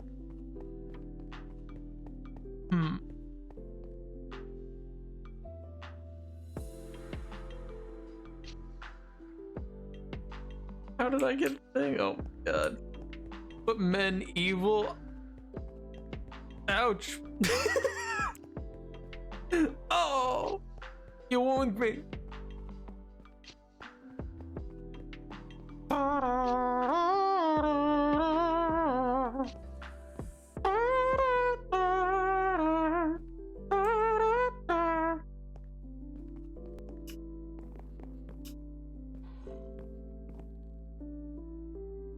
Oh man. Well, guess you can't win them all. Unless you're me.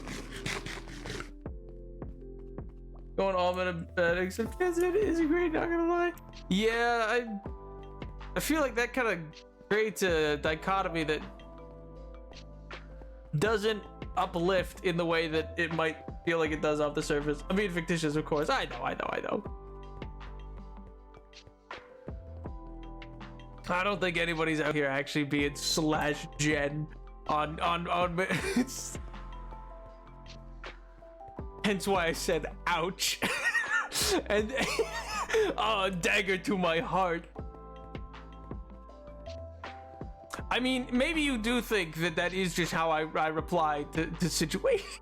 Can you imagine somebody actually hurts your feeling, the person goes like, oh, dagger to my heart. Oh, sweet Jesus.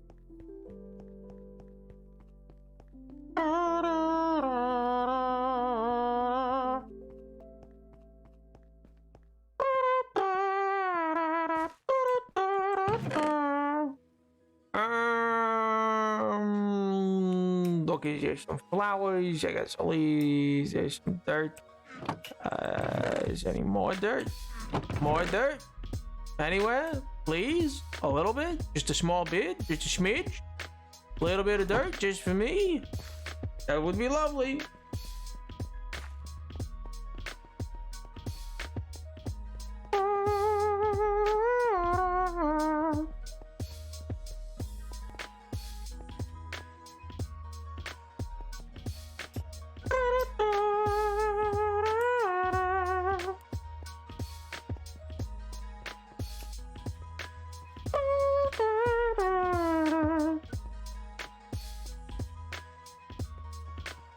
Oh man. Actually, you know what I was actually thinking about earlier? I forgot to bring it up, but back when we were talking about Pennylex, I don't even know if I can explain how this connects in my mind, but but one of the things that I've been finding very interesting, and I feel like I want to like look into more, is if any of you are familiar with the concept of like phantom borders. Like I don't know if that's something that anybody else here knows, but because there's so many groups in history or nation states that have existed in history, there's very interesting studyable impacts on that in like current and existing on current and existing demographics. And so like what I mean by that, to put it in I guess simple terms, would be like, for instance, like there was the Austro-Hungarian Empire that existed, and if you look now at in Romania, the section of Romania that is where the Austro-Hungarian border used to be, because only really the northwest of Romania it used to be all part of the Austro-Hungarian Empire, and that area now all votes in their electorate very similarly and differently to the rest of the country. And I find like it votes very left-leaning versus the rest of the country. And I find stuff like that very interesting. Like the values that are espoused or exist within different regions can change in part because of the conquering forces that existed there for so many centuries prior.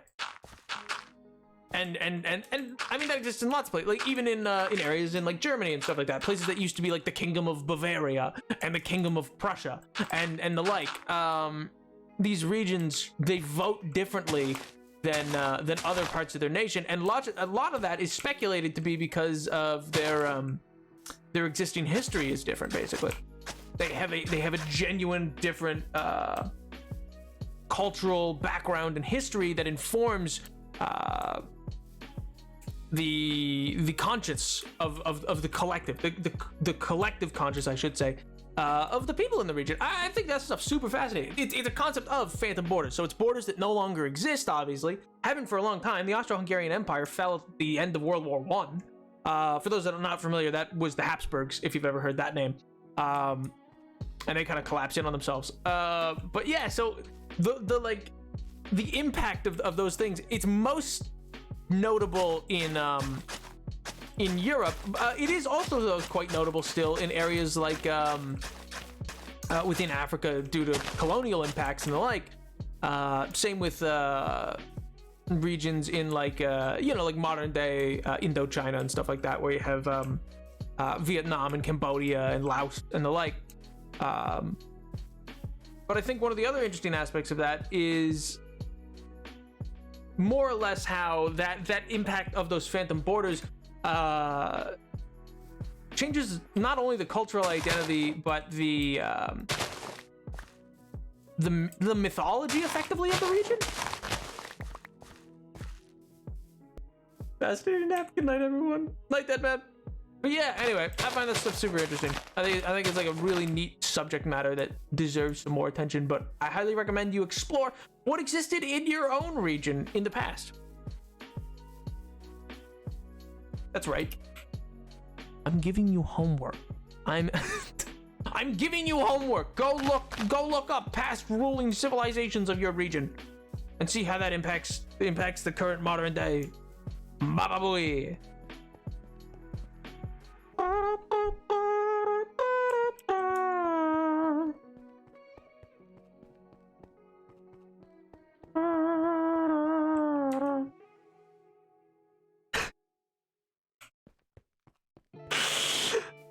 Oh my god. I don't know that you were talking about going to sleep anyway. I just assumed it was I am not doing homework. Why not? What if I ask nicely? It does sound quite interesting. I'm not a big fan of history, but I am really curious. It's just neat how like those those impacts are very interesting in the vacuum that is or in the semi-vacuum that's Europe, because of how many overlapping kingdoms there were that have a lot of good documentation that still exists to notify of like those things. Obviously, from a myriad of reasons, often terrible reasons, we don't have the existing, similarly existing context for other regions of the world to be able to see how that impacts them. And the impacts of colonialism are different within Europe than they are outside. To look into the history of where I'm from, let's go! I already know my regional history, King. I gave you a history lesson on Thatcherism a few streams ago. Base. My history is bad. Some of it, not all of it. Lots of good, lots of bad. Kind of depends. I have my own research topics of pure curiosity that I'm ignoring.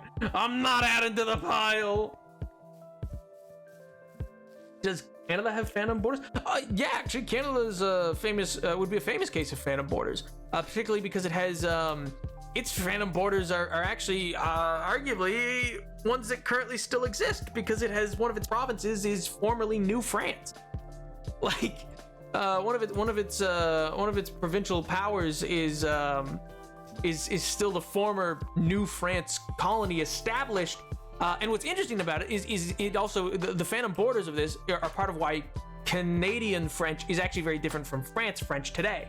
Part of that has to do with Homeboy, Napoleon, who standardizes a version of French, Parisian French, when he becomes emperor. But at that point, the split had already happened, and so New France speaks French that was more common under Louis XIV, and so their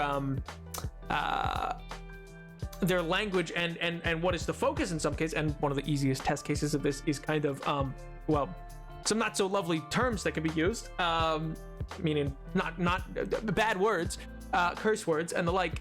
In Quebec French is very different from France French, where one focuses on the church and the other focuses on typically the mother of the individual.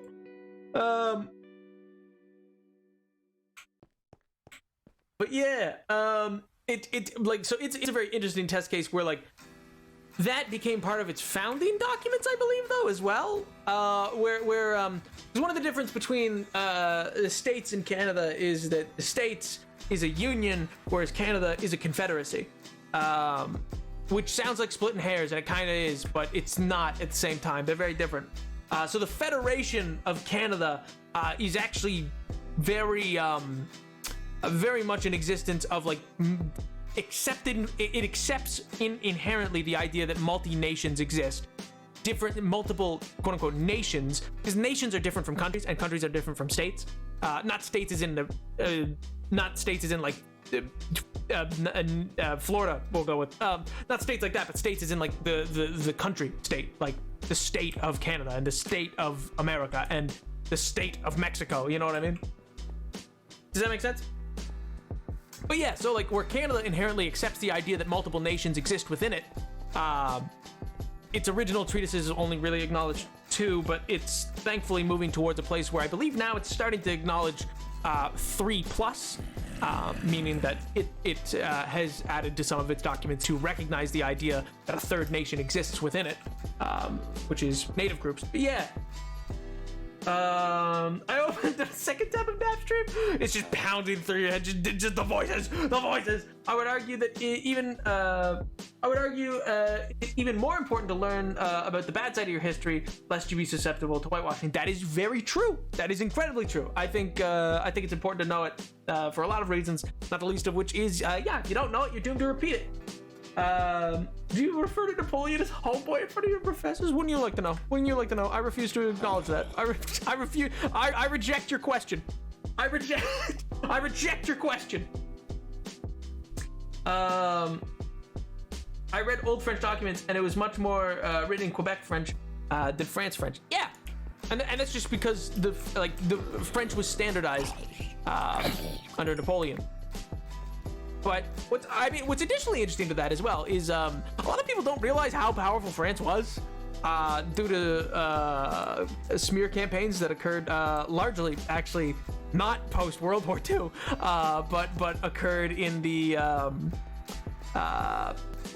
Bush administration that smeared France for not joining the Iraq wars. But anyway, I digress. That's way too big of a topic to get into. But the result of that is that people really seem to, like, outside of like the people involved with these things, don't seem to know that like most international law and like the International Criminal Court and international law is all done in French. Like diplomacy is done still to this day in French largely. And that's because France was French was the standardized, like they were so pervasive everywhere, and no one liked England. And nobody liked England because they were too powerful. But the main continent, and then that spread everywhere else, made like French being the language, and to this day is still the language of diplomacy.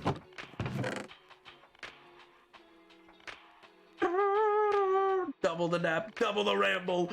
It just it becomes that meme of where it all centralizes on the "it's entirely possible" and then continues back into being crazy. Coming to get lunch, by the way. Have fun getting carried around on the phone. Let's go. What are we getting for lunch? More fun than getting my laundry. I mean, both could be fun. Both could have their moments. Sounded like you said you do smear campaigns, and I laughed. Sorry. Oh my god. Color in so the ramble is peaceful. Let's go. I would have listened much more to history class if Nap gave it. Well, like I said, I mean, I also, unlike public school teachers, I can add context that, you know, you can't really bounce around to when trying to give like a really structured understanding of history. History is a lot more fluid than that, and like needs pulls from a million. Like most acts, like if you want to really study history, you end up just pulling threads for 1,000,003 things. And it becomes very inconclusive, and that can be really frustrating and difficult to like standardize in a way that like public school wants to. But yeah, I don't know. There's lots of elements and stuff like that that's interesting. But yeah, Phantom Borders, very cool. How it impacts different groups and the like is also interesting. And I don't know. I think it's just cool to see like how that impacts what exists today for people's like individual cultures. Like, oh, why do why does this region vote so similarly? Is it ideals of their current day, or is ideals passed down due to the powers that once controlled them? Who's to say?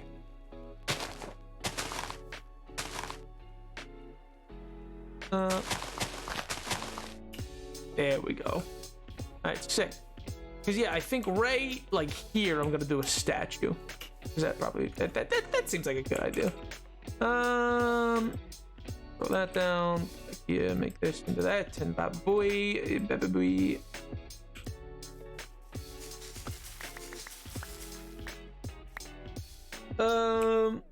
I'm coloring, but it's homework. Is it fun homework? Is it enjoyable? Speaking of enjoyable, I'm very excited. I gotta go see Dune pretty soon.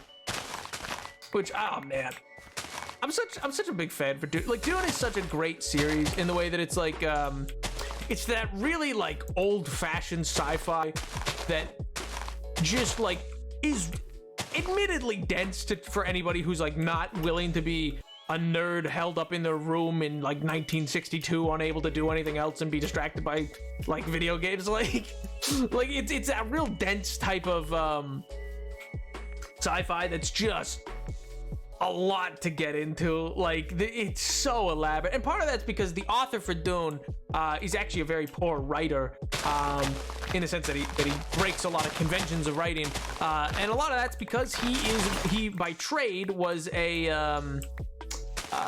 anthropologist, and so a lot of Dune is written with that like perspective of anthropology, and the result is a really fleshed out world, but it's also like just a really dense packet of information. But it's also a great example of how times change in terms of readership. Because fun fact, a lot of Dune would make more sense to people reading it back in 1960 than it could now, because ideas like the Muad'Dib and stuff like that come from real life cultures and regions in the Middle East as like an actual idea, and was an existing like the Fremen struggle is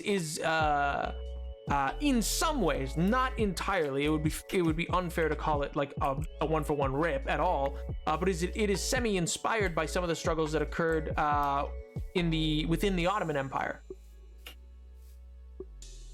Dune was too dense for me. I've complained about it before here. Drag him. To remind myself that you are American, or at least not British. Colleges are university.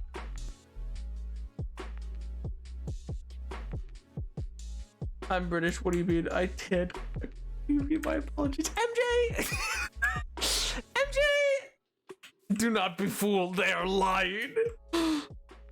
MJ's out here being a little stinker. Just MJ is the personification of the dog in Duck Hunt that goes and laughs at you as you fail.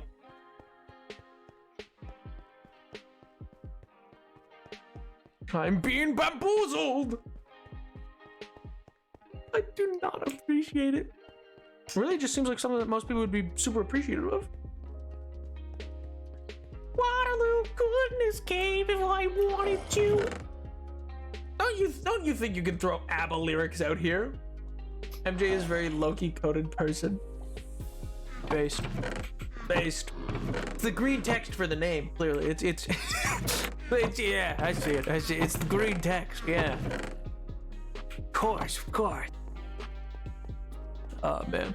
No, anyway, I was just meant with Dune a lot of the stuff that like it throws out that seems like really dense. Actually, funny enough, kind of not unlike how there's lots of elements of Harry Potter that later in life people can read and then learn like, oh, that horrid woman was not like super inventive, and actually just a lot of the stuff that seemed magical is just how Britain is. like the idea of these trains with trolley cart people and the houses getting sorted into these different houses, and I'm head boy, get out of my way, and like all this other stuff. Oh man, it's all just like British. And you go, huh? Oh.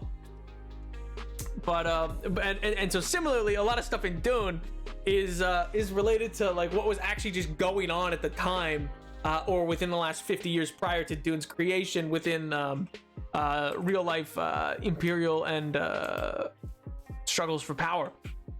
And it was just mimicking those that like your average person would totally just understand. It would be like culturally like, oh yeah, okay, I've read a newspaper before, I know what this is about.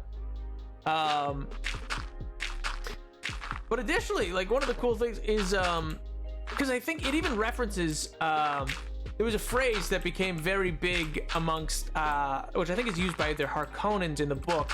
I don't know if it's in the movie, but it's an emulation of the German phrase Der Tag, and Der Tag is like the day. It was like a form of cheersing kind of thing, but you'd be toasting to the day. But what that meant, it wasn't really about like the day you just lived through. It's about a fictitious future day that will exist when their empire could expand, and when they like that will be the day that we seize glory. You know what I mean? This was during the German Empire under Otto von Bismarck, though. This was like it was obviously still deeply nationalistic, and there's lots of problems with that, but like this wasn't like German propaganda of the specific Yahtzee people. It's a different thing. But yeah, so the concept of like, oh, Der Tag, and like to toast that and the like as like a cultural thing is inspired by the rising rampant militarism of the Second Reich or the German Empire, which I think is pretty neat. I think it's a little nifty. I find stuff like that's really like, I don't know, it's the kind of thing that's like really left out in writing often. Like the sign of good writing, I think, is when culture is like thought into it, you know what I mean? And not just in like a lofty like, oh, our creational myth is like or the like. It's when actual thought is being given to, what is the phrase said at toasts each night? Like what's their version of saying grace? What's like, do they say grace? Is it that theologically imposed upon as a society? Is it not? What's like a what kind of stew is made? You know what I mean? Like what's a holiday food that is often created during a holiday? Like things like that. Very very very important, and does a lot of legwork. It does a lot of legwork of explanation without being like turning to the camera or turning to the audience and just be like, here's a whole bunch of information to be dumped upon you that really isn't important, but will hopefully help you feel like you're in a lived-in environment. But instead, when you fold it in, like, oh, there's this element of like celebration that goes on. There's these kind of like little white lies told to keep people in line or the like. All that kind of stuff can be very important. Goes a long way. It's an interesting element to writing, you know what I mean? Beyond figuring out, I don't know, like the more sweeping ideas. I was put up for head boy in sixth form and said, well, that's not very gender affirming. The amount of stuff in Harry Potter that is British schoolhouses, head boys, girl, institutional racism, trains, trolleys. They didn't know how to react. Oh my god. What is gender? As someone who foolishly is trying to undertake a huge world building, there's a lot to consider. Yeah, I mean, it could be, and that's the thing it's also important to do it piecemeal and not write the tax code. Is what I had a prof who always said that.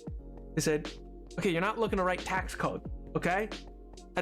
Yes, a tax code probably exists for the region. Like, income taxes have to get filed, but you don't want to be that nitty gritty, because no one actually, unless it's relevant to the plot, nobody cares to know all of that. That's the kind of stuff that comes out in a compendium maybe eons later.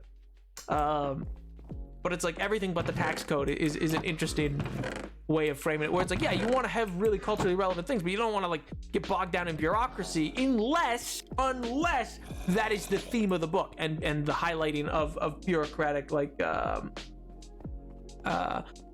the importance or impact of bureaucratic fatigue on a society, because that could also be an interesting storyline to explore. Hey there, my parents listening. Quick, pick. You can't put me on the spot. Pico, I'm talking about bureaucracy and tax codes. How? I'm talking about a tax code. How is that gonna make me seem cool, Tiger? You can't put me on the spot like that. You gotta warn a guy. Oh my god. I built that factory. That's pretty cool. That's pretty sick. That's pretty awesome. Oh god. I don't know. I got nothing. I'm blanking. Oh my god. Oh, I'll put up the cat. I'll put up the cat. That'll work perfect. I'll put up the cat. That'll help, right? Surely. Yeah, there he is. Yeah, does this make me cool? Look at him going. He's jamming to the music. Yeah. Does Nap realize he just became a parent's dream for 30 seconds there?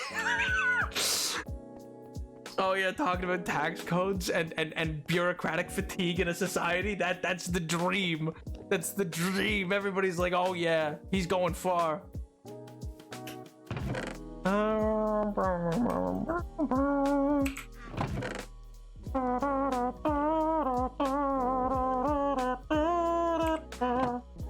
Your average reader will not give a half a second of attention about stuff like legalese and such unless it's relevant to the story you write. They're more gonna remember the cool, interesting things stand out as something unique, but also make sense for the story and make the world feel richer and more fleshed out. Yeah, exactly. And that's the thing. But yeah, so that's anyway. I'm excited to see what they're gonna do with. Okay, I'm gonna get rid of him. Don't you said he was redeemed? Let's go! The cat jam redeemed! It redeemed me! Oh my god. They don't think I'm a wet blanket! Oh my god. Cat jam's improved. Isn't he great? I love bringing him out. He just jams to the music. I love him so much. Oh man. Look at him go! Look at him go! He's just hanging out. But yeah, no, anyway, Dune 2, I've heard it's done fantastic. It was I think it was 40% of the box office this past weekend was Dune money, which is insane. I mean, it's not really up against anything right now, so it's kind of a little unfair, but it had a huge take home. I think it opened at 82 million and its projection was 60 to 80 million maybe, so it even beat the projections, which is pretty big because most everything at the multiplex these past couple months have been underperforming. Oh man.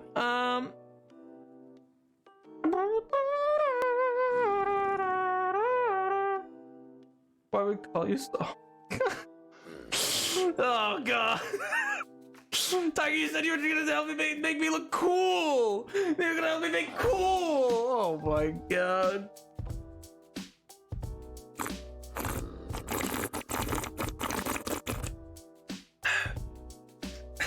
Thanks for the hydrate. I don't see how this makes me look cool, Tiger. I don't see how this is helping my cool factor. Matter of fact, I feel like it's taking it out from the knees. Oh my god.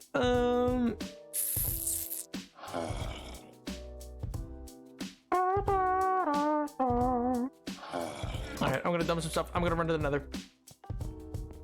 Because we need to gather some more supply. Drop that, drop that, drop that, drop that, drop that, drop that.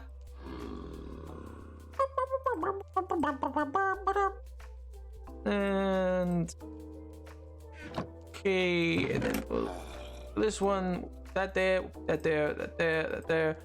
And is there no stonework that I can grab? No, I'm just tormenting you for my own amusement. Oh, unbelievable, unbelievable. After all that I've done for this company. Such a shame Killer isn't here. Well, you know, can't win them all. Maybe they're lurking. Who knows? Who knows? Who's to say? Who's to say? You know?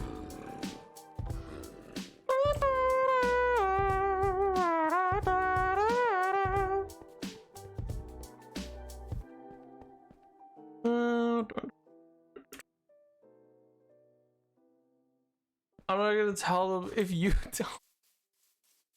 Oh my.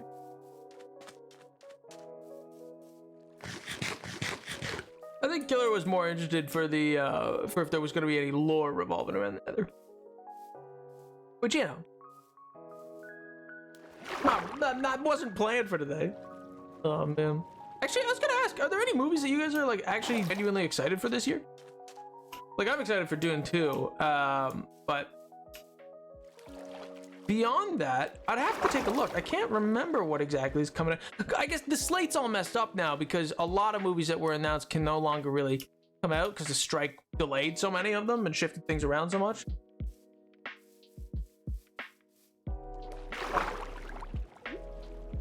So I'm actually, yeah, what is coming out this year? There was a bunch of stuff from 2023. Like Dune got pushed out of 2023 till now. Oh, I think there's a new Planet of the Apes movie, which I'm not sure. The trilogy of that was like so perfect. I don't know if I need another one. You know what I mean? Yippee!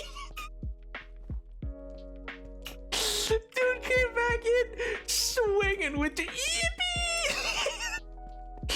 Oh man. I haven't been excited for anything that came out after Barbie. Oh, that's a shame. I mean, fair enough. I don't know. I quite like The Holdovers. Highly recommended if you haven't gotten a chance to see it. But yeah, it's a solid movie. I really enjoyed that. Oh, I really liked. I love the Teenage Mutant Ninja Turtle movie. That one was really fun. That was a really fun ride. Big fan, big fan. Ooh, and also Boy and the Heron. Cooked. Absolutely cooked. Love that movie. For some reason I stopped being excited about movies. I currently prefer series. Things ebb and flow. Some people like long form content, some people like short form, more like yeah, bingeable series type content.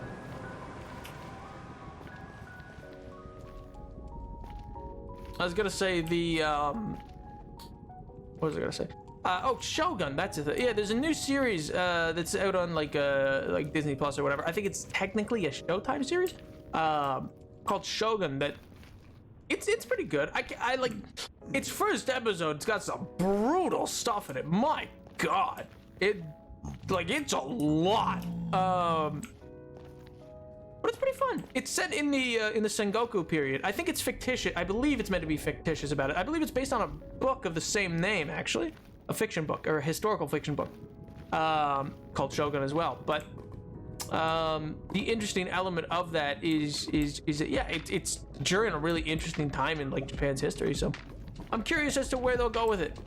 Of if they're gonna do like a big like if they're gonna keep it serious or if it's gonna get into more like fantastical ideas or not. You know what I mean?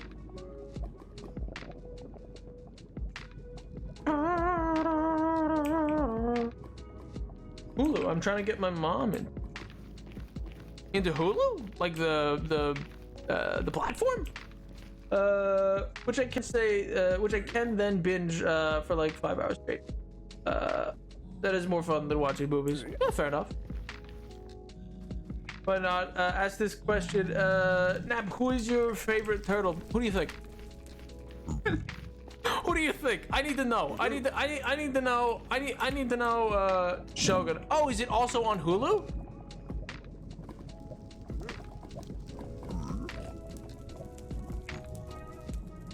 Donatello. Interesting.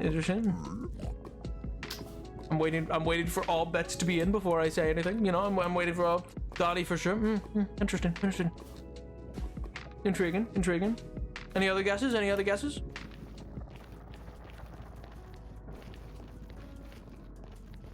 Toss up between him and Mikey.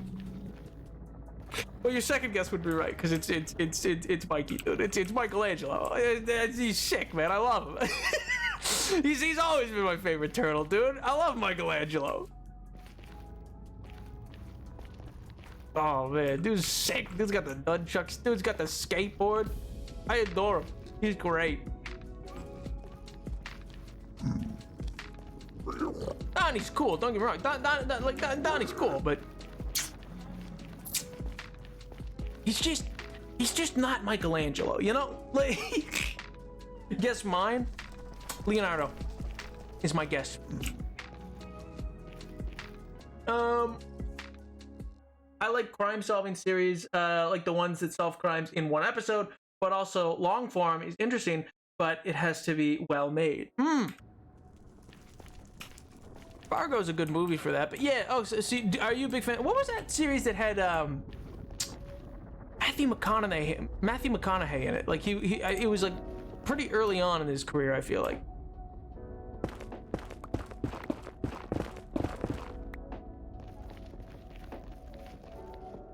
Could be wrong, but I feel like it was pretty early in his career.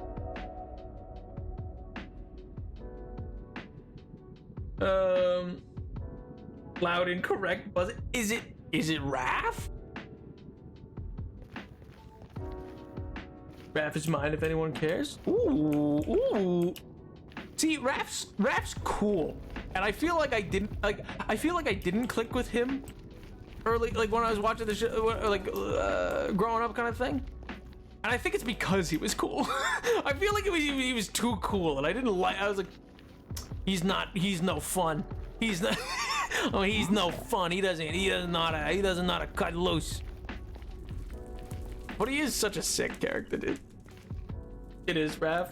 Bunch of Raphs in the chat. Wow. Oh hi, I'm a cool but rude guy. He's cool and a rude guy, man. I don't know. Seems like an interesting combo. I don't know about that combo. You know, cool and a rude guy. Pick a lane. You know. You gotta pick a lane. You can't have it all. All right. You can't have it all.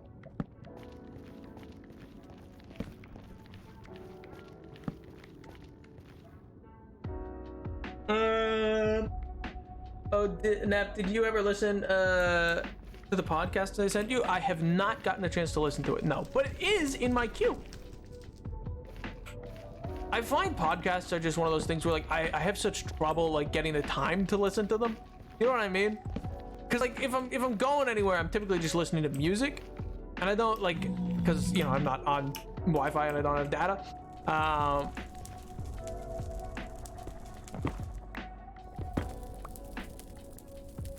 Oh, so you hate me? No, that's real. See, it's like, and I always tend to love podcasts that I'm shown. It's just that, like, I don't know. I just love music, if that makes sense. Like, I'm such a big fan of getting a chance to like find new artists and stuff like that. So I'll typically like save, I don't know, like a handful of new artists that I find for like if I'm going out for a run or something like that, and then I'll just like cycle through their stuff. Something I really dig about Spotify is that it shows you other people's it shows you oh my god, playlist. Oh my god, stop juking me, you fiend! I realized I should not just try to hit his Like, I was like, oh, I'm gonna hit it back at him. I'm gonna hit it back at him. And then I was like, oh, I'm aiming for way too small of a target. But anyway, yeah, it's like, I really love the feature of getting to just search up random like terms, and it shows you playlists that are like, if it's a public playlist, it shows you other people's playlists. I find that like such a great way to like just find other people's like artists they like, because they haven't made the playlist private, and then you're just able to listen to a bunch of artists that you've never heard of, and it's a really fun way to find new music, I think. Look at how much more than there is. Quartz, my beloved.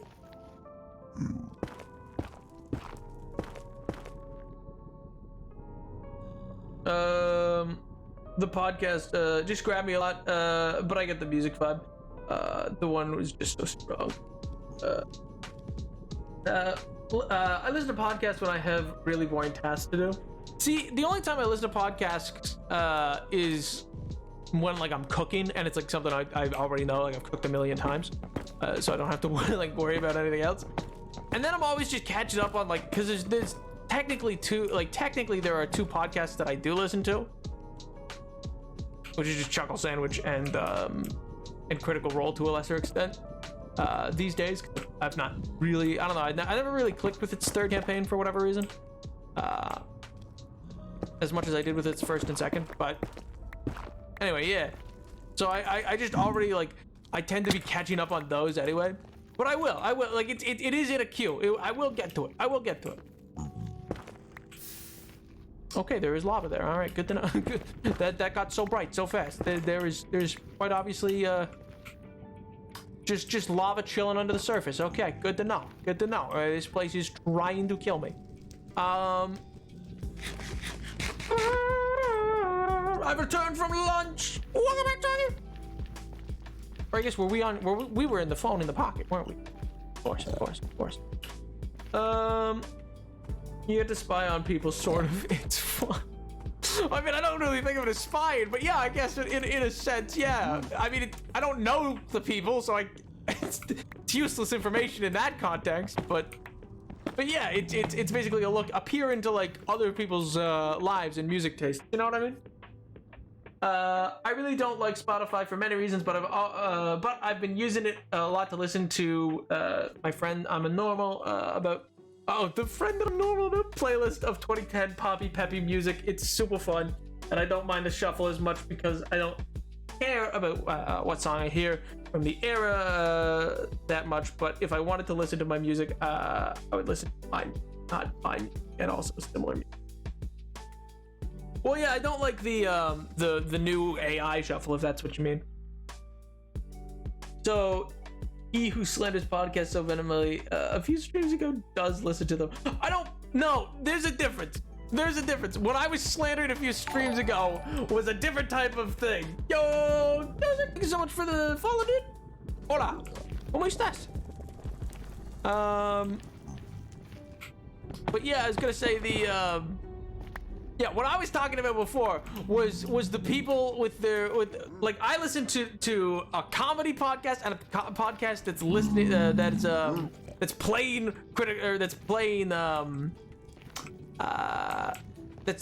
Dungeons and Dragons.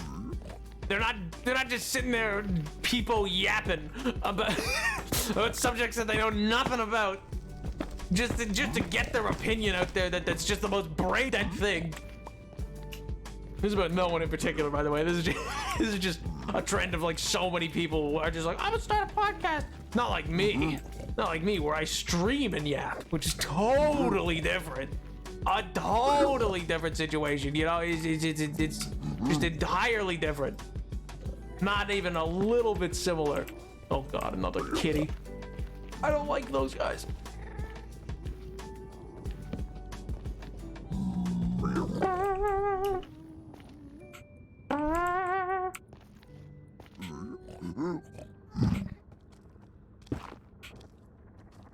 And put that.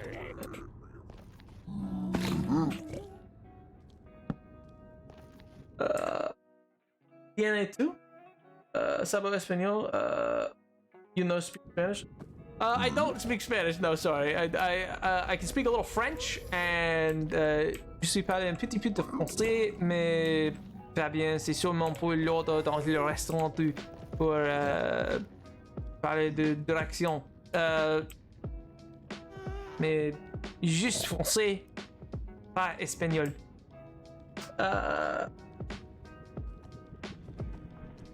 I just mean not being able to shuffle because I don't pay for Spotify. Oh, I'll be real.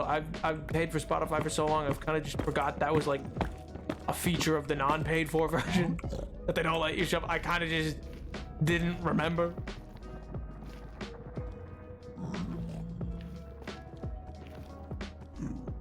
Oh, you say como estas? Yeah, that's about the length of how much Spanish I know. My highlighted message. I didn't see it. Yeah, apologies. Yeah, that's about as far as I get with Spanish. But I do know that it's, you know, it's hola como estas is you know the same as being bonjour comment ça va.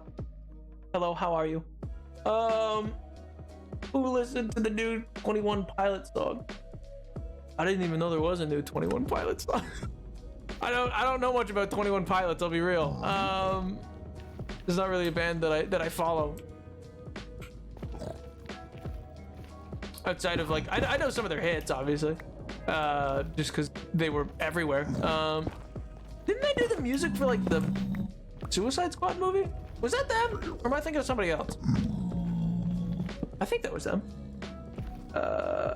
Surely I'm not the only 21 Pilots.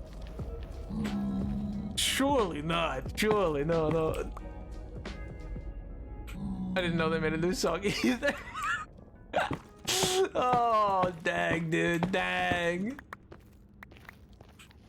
The bad one from 2016, maybe? You didn't like the Suicide Squad movie with Will Smith?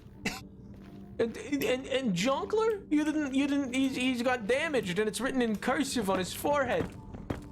Because he's the king of subtlety, you know? It's you didn't like it?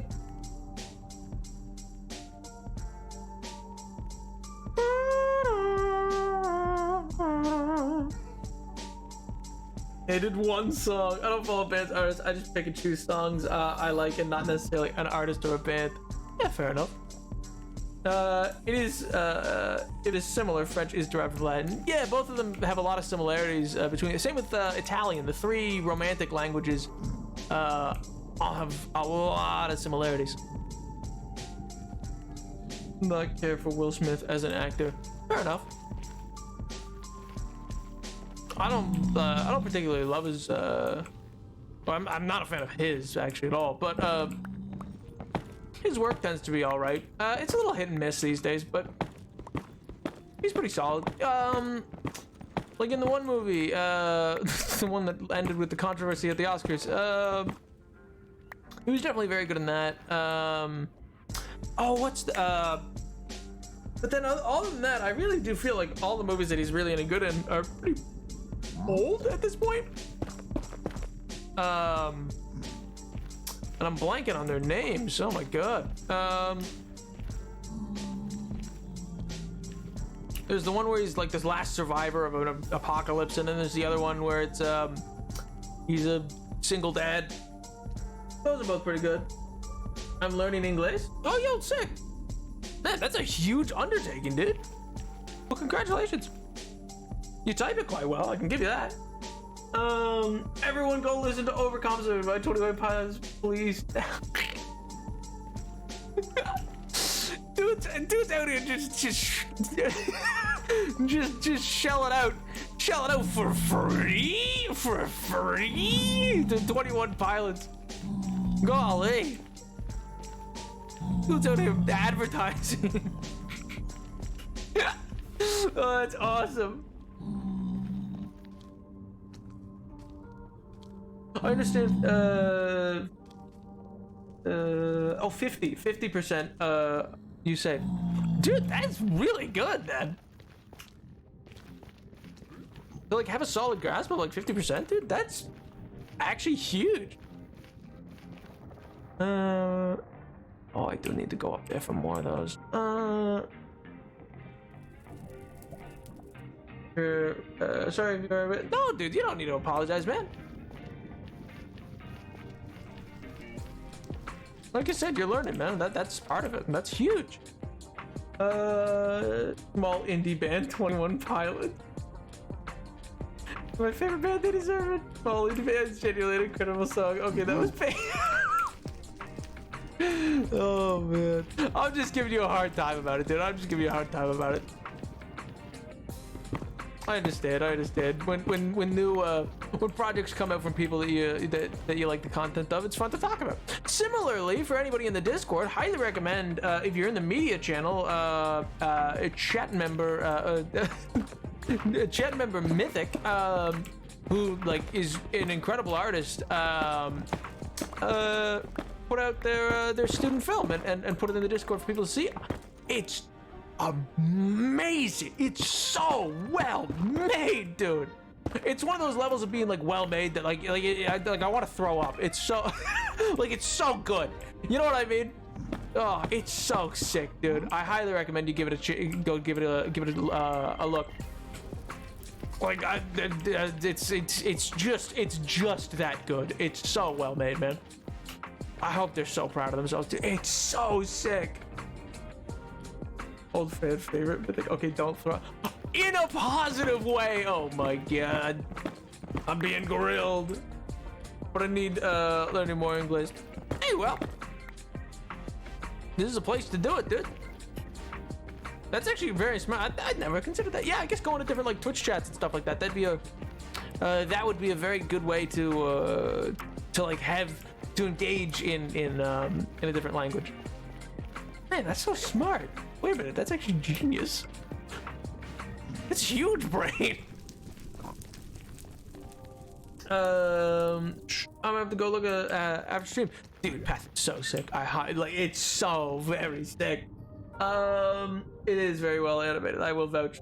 I'm also a bit of a fiend when it comes to accent work, and Will Smith's performance, Dr. Bennett Omalu, where he employed a typical Nigerian accent, played a man who does not have one, was offensive. Yeah, that's fair.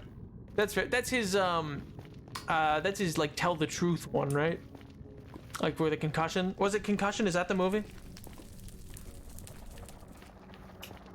I just remember, like, I just have this vivid memory of him with that, like, the very thick Nigerian accent, like stereotypical but very thick Nigerian accent on the phrase of "tell the truth."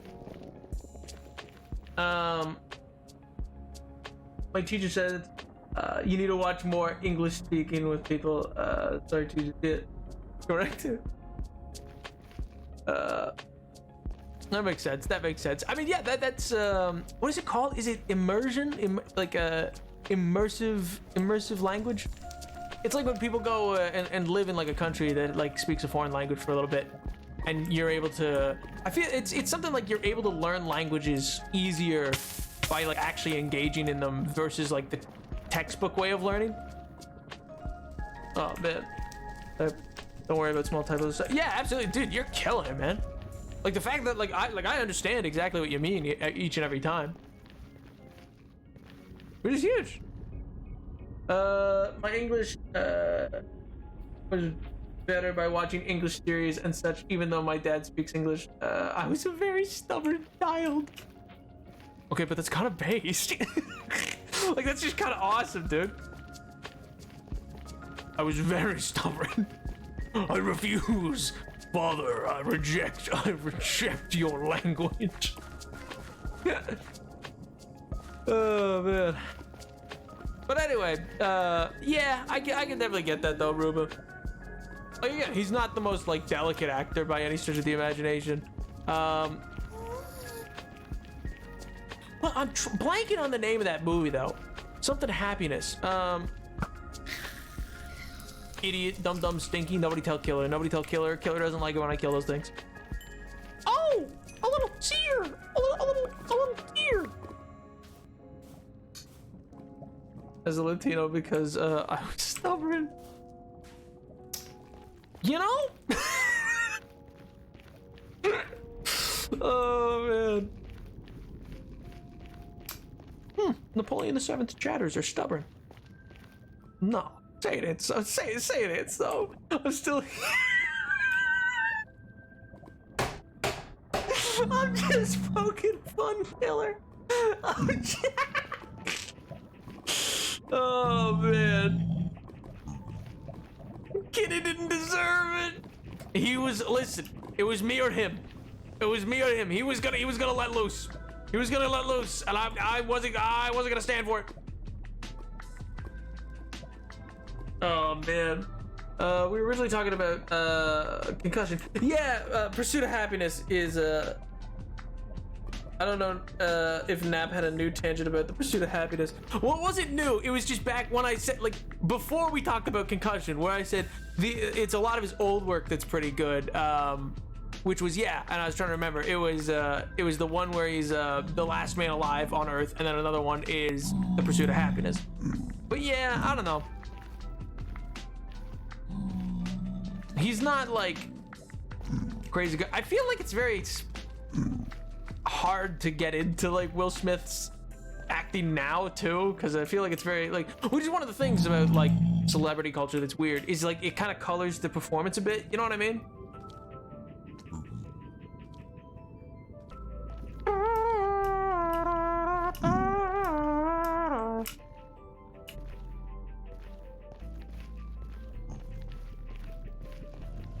And so yeah, with stuff like with Will Smith and the like, that kind of creates a bit of an issue after all the Oscars and stuff like that. Not that it was like the most heinous crime ever committed or anything, but anyway, I can see your point though about Concussion, because yeah, if that I actually didn't realize, I will say, that the character is not Nigerian, or did he just not have an accent? Is the character from Nigeria, or is he or is it just that he never actually had an accent in real life? I also low-key thought Andrew Garfield should have won the Oscar for Tick Tick Boom.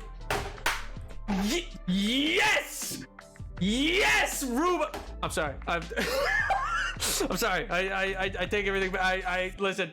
That was a very visceral reaction from me. Okay, listen. You happened to strike a nerve that I agreed with.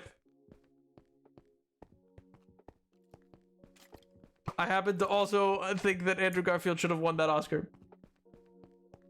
Of what went down at the Oscars, obviously. Yes, exactly.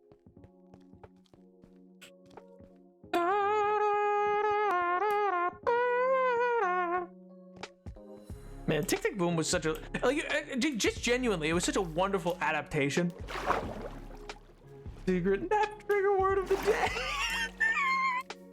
Hey, come on, listen. Sometimes chatters talk and they're just so based. I gotta agree. I gotta vehemently agree. Okay, I got no choice. I'm required by law.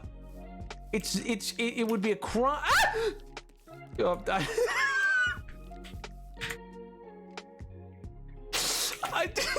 Spider jumped at me. Okay.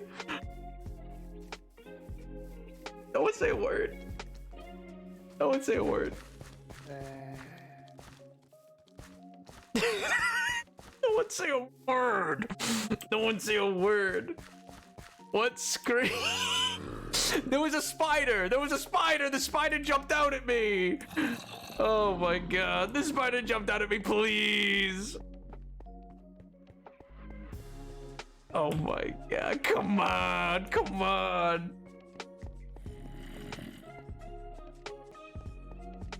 And with that, I'm gone. Goodbye, y'all. Killer fades into the bushes. Oh my god. This app. Listen. No, you don't understand. Listen, the spider was. It startled me. It's not my fault. It's not my fault. Oh my god. It's just me or certain African accents in English. Sounds really nice. No, I agree. I think the Nigerian accents are lovely accents. Same with what's the South African? There's one that's done by Matt Damon that's actually surprisingly well done. I think it was for Blood Diamond. He does a really solid job of it, all things considered. don't even know what that says, MJ, but I don't like that you added bip in. I don't trust that. How dare you?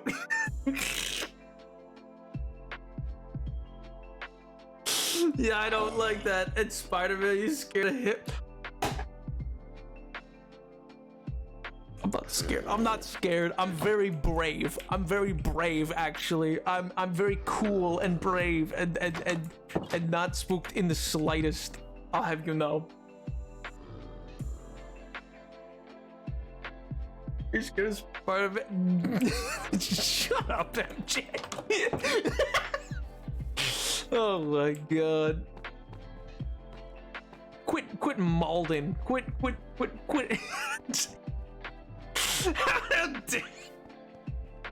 How dare you? Scared of Spider-Man. Oh my god. Yeah, Tom Holland, truly a terrifying figure. At what? A whole, like, isn't dude like 5'8"? Isn't he like 5'8"? Oh my god.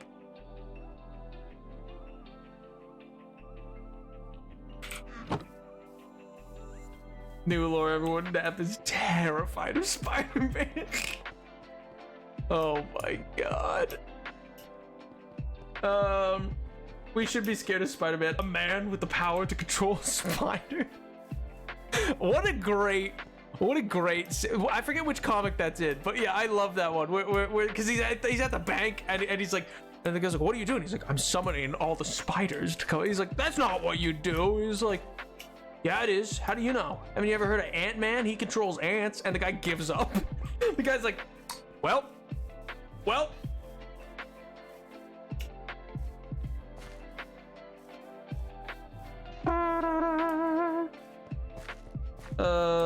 No, Bennett Omalu is Nigerian, but he has a very unique accent that is specific to him.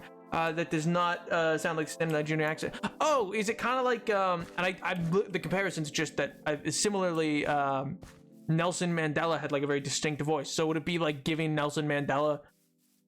So I guess yeah, it's akin to giving Nelson Mandela a very basic South African accent instead of his normal actual speaking candor. Your real name is Napoleon? You betcha. They call me Nap. They call me Nap.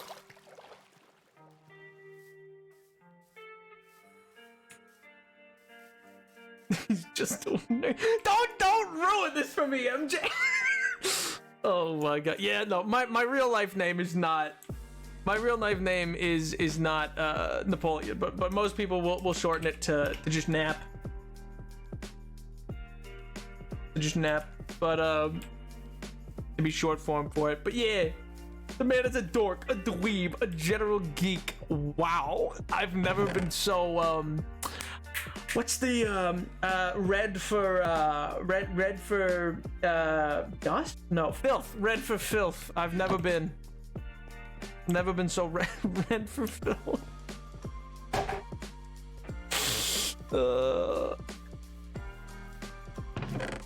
Oh man. Nap, only Nap. That's what most people call me. Naps. 4 point short. Wow. Okay. Oh wait, are you wait? He might. Are you asking my real name? Like my real life name? My name out in the great wide world, or my name on Twitch?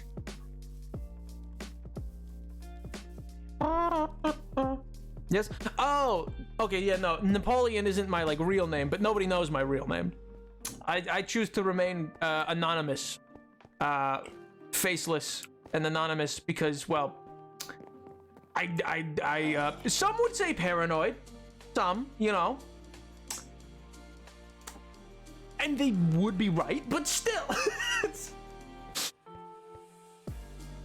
Oh, man, we don't need no baby.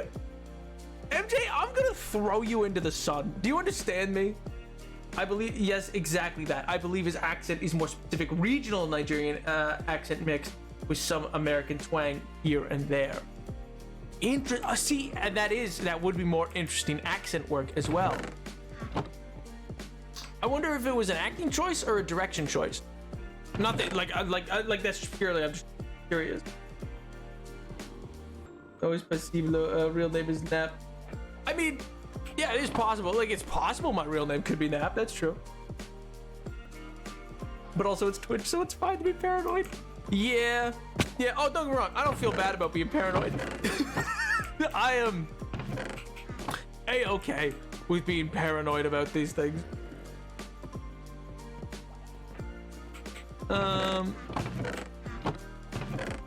Where is... Oh. MJ, stop absolutely trash talking. Oh, man. But no, the internet's just a weird place, dude. There's a lot of people who are... take Minecraft a little too seriously, amongst other things, and so I've just chosen to remain faceless until a certain point, and then I'll probably face reveal at some point. Maybe, who knows? Maybe never. Maybe I'll just disappear one day. Maybe just like stream won't happen one day. People will be like, "Where's Nap?" And then the Discord will slowly just die off because there's no interaction, and then eventually it'll be like, "Where'd Nap go? Oh no!"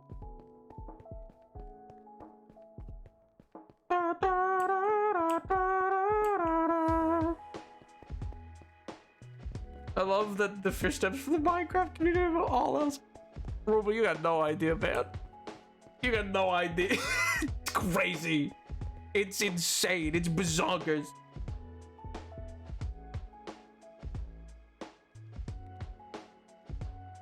Oh my god. But I don't know, man. They're like, lots of people are lovely. Lots of people are lovely in the Minecraft community, but lots of them are also a little unhinged. And so it's just it's best and easiest to just not be like a knowable figure. You know what I mean?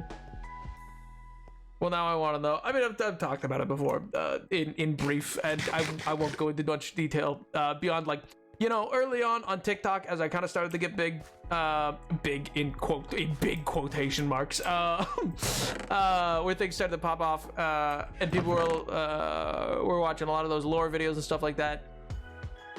People disagree, worship at the cult of Mad Bat and the like, and kind of just decide, you know, they didn't like what I had to say, and to an extreme, or when I gave like a vague notion of defense towards some of the decisions by Mojang about some things, and you know, they send some strongly worded messages with some implications, and I go, brother, it's Minecraft. Oh man.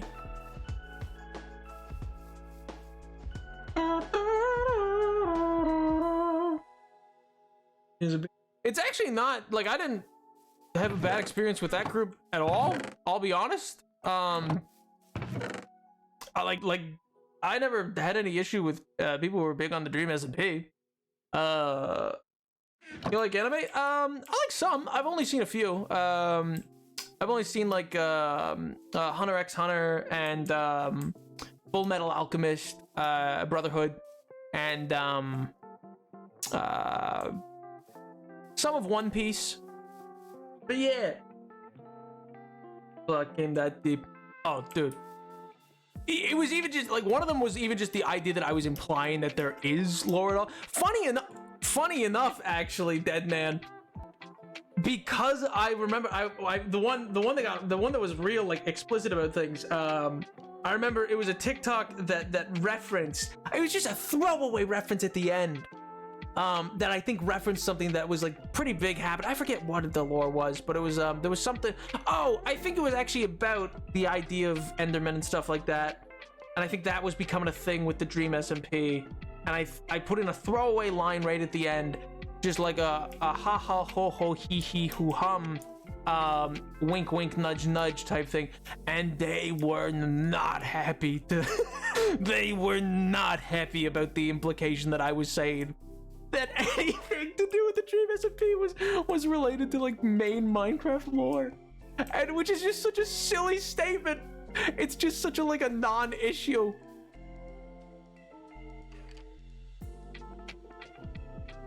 Okay, not gonna ask questions about that. And man, they had some words that was, you start with the rainbow. No, because that's the thing, is they were like really anti-Dream as a bit, like they were just super big against Dream SMP or whatever. And yeah, but it was so funny because they sent like a Google Map pin. But it was, but it was in Bermuda. It was in Bermuda because I think they went to stream and asked me, and then and I just offhandedly said I am Bermuda. And so I've just always been like, I am Bermuda. I'll live in Bermuda. Because they were so confident. They were like, oh yeah. Like, you better watch out. Oh my god. But it was Bermuda. Oh my god, it was awesome. It's my favorite thing. It really is. It's why I find it so funny. Oh man, dude. Okay, 2 Endermen loaded. No more answers. Those 2 Endermen are just working some things out. Okay, they're just working some things out. Oh man, Quaking in his custom baby. But yeah, it was so funny to me. Oh my god, I thought it was so funny. Because like how do you even, like, oh yeah, you got me, pal. Ooh, oh no.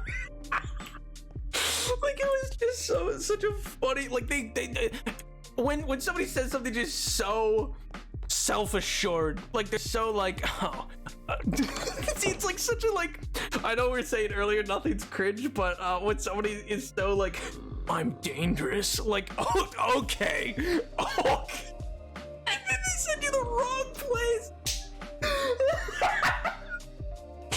Oh, that's awesome. You're funny. You have a funny laugh. Hey, thanks, dude. I'm glad it can be entertaining. Oh my god. Oh, I'm gonna sleep and then break. Oh man. Oh, but yeah, that's been my favorite thing. One of my favorite things to ever happen. Cause they distinctly, somebody showed up that like Friday and then was like, oh yeah, like where do you live?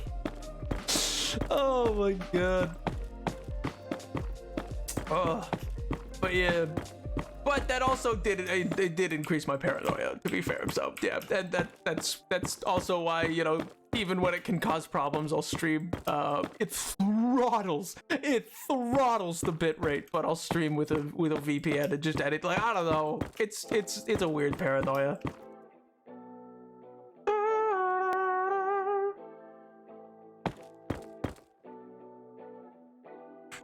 Oh, I know. Like, I wasn't actually like worried, but it's just one of those things of like, oh, okay.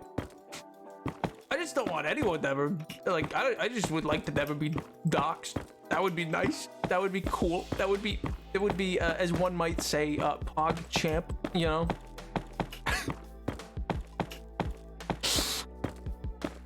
Which I've now learned that I apparently say, I say, unironically.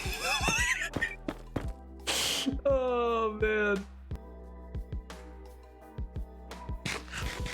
No one would say that. Don't underestimate the danger of dumb kids. Well, that's the thing, is like swatting is a thing that like there are dumb kids that engage in. You know what I mean? Like it just takes a dumb kid making the right phone call. The stupidity knows no bounds. True. So yeah, long and the short, I just err on the side of caution for the most part. You know what? This kingdom looking pretty good. I think what we need to do next is probably connect this back, finish up. I really should finish up the roofing for that. I should just stop, like take some of the copper that I'm changing over for that, finish the bands on that, and then have that be done. And then add a roof to that one as well. See, that one I had a roof design, and then I hated it, and I went, oh, I'll figure something else out. Oh man. But yeah, it was a good time. It was a good time getting a Google Map hit of that. Ugh. And people just take things way too seriously online at times. I think maybe it's a little less bad now, kind of. Like post quarantine, like when everyone when I know not everyone, but like when a lot of people seem to have a lot of free time on their hands, with quarantine and stuff like that, and things were at a bit of a fevered pitch. It was definitely more of a potential issue, I think, of danger, but let's not know. Obsessed with this world being half. Listen, listen. They're in the middle of a process. They're in a process. They'll be finished. Listen. Lots of things have been finished. You know, I've finished lots of builds. The ruins.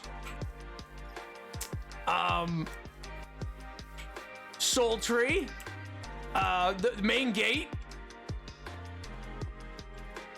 Some of those facades are finished.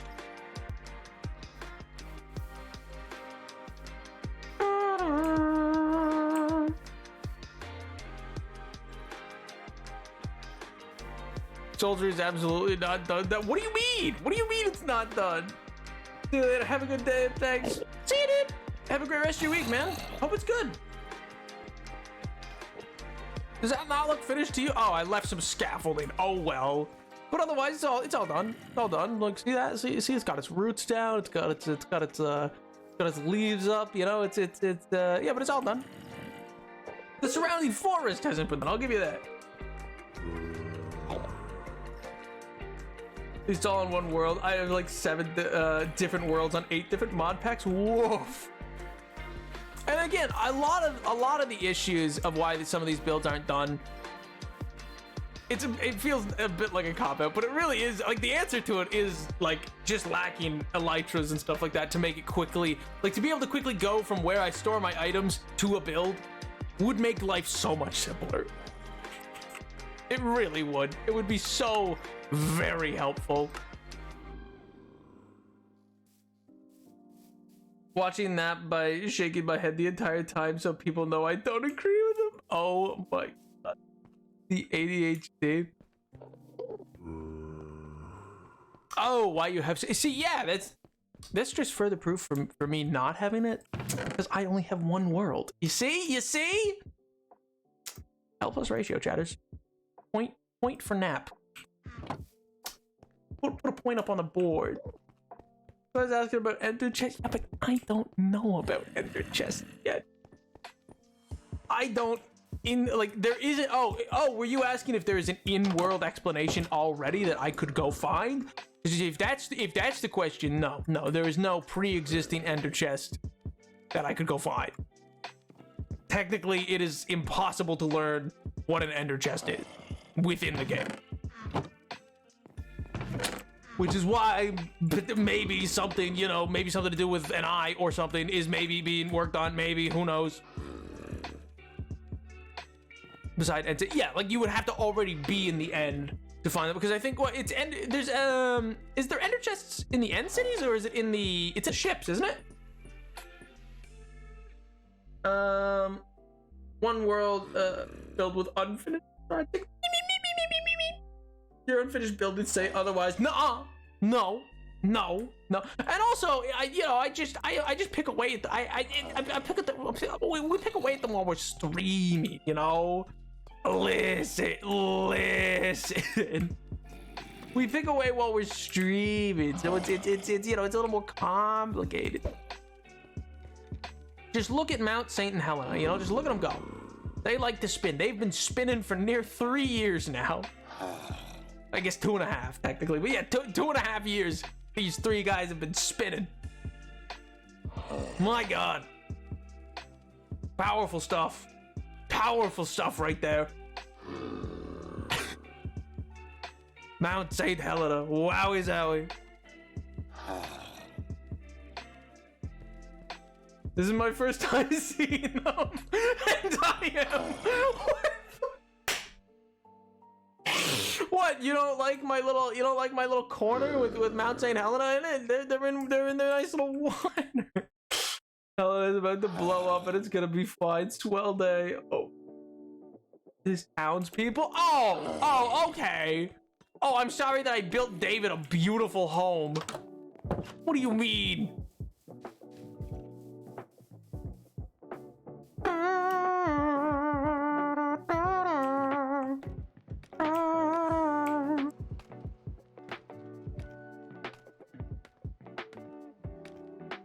Dave and who else? There is no one else in the village. There's no one else here. What do you mean? What are you saying? There only is David. There's only David and only David's house. Everyone else is well, infected. Which is why they're in here and over there and in here and in here. The infected are all kept in this part of the town. And then there's just David. Why is that? Because they got infected by zombies and I'm trying to find a cure. Dave stands alone as a performing artist. Da Vinci, Leonardo, Michelangelo, all dead. Only he remains.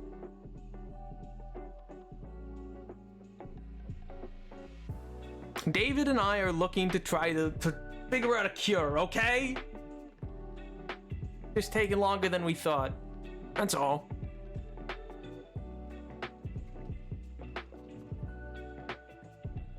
Oh.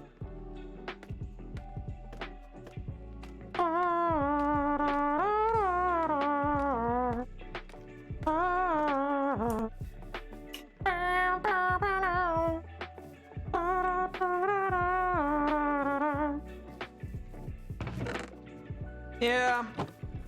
Well, Chatters, you know what?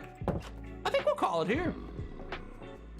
Figure time for those poor people. It takes time to. What do you mean? It takes a lot of time and effort and ability. We're researching a cure. It's gonna take some time. It's gonna take some work, you know. I've tried speaking to those at the temple. You guys don't like it when I do that. You guys don't like it when I wake up there. So Nap, how'd I do being nice today? Rate out of 10. Ruba, I would give you a 9.5 out of 10. You did fantastic. You did splendid. Good job. Good job. New Year's resolution secured. Congratulations. How was it? How painful was it for you? What lost me that 0.5? Saying that I torture my axolotls. saying that I torture my axolotls is what cost you that 0.5. Which I don't. I don't do that. Oh, who's hell on her? I'm gonna go extra hard on Friday. Just eviscerate me on Friday. Wow. Wow. Unbelievable. Well, anyway. Chatters. I hope you all have a wonderful rest of your week. I hope you enjoy the rest of your evening, and I will see you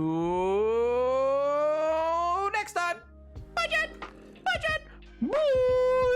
Bye, Jet.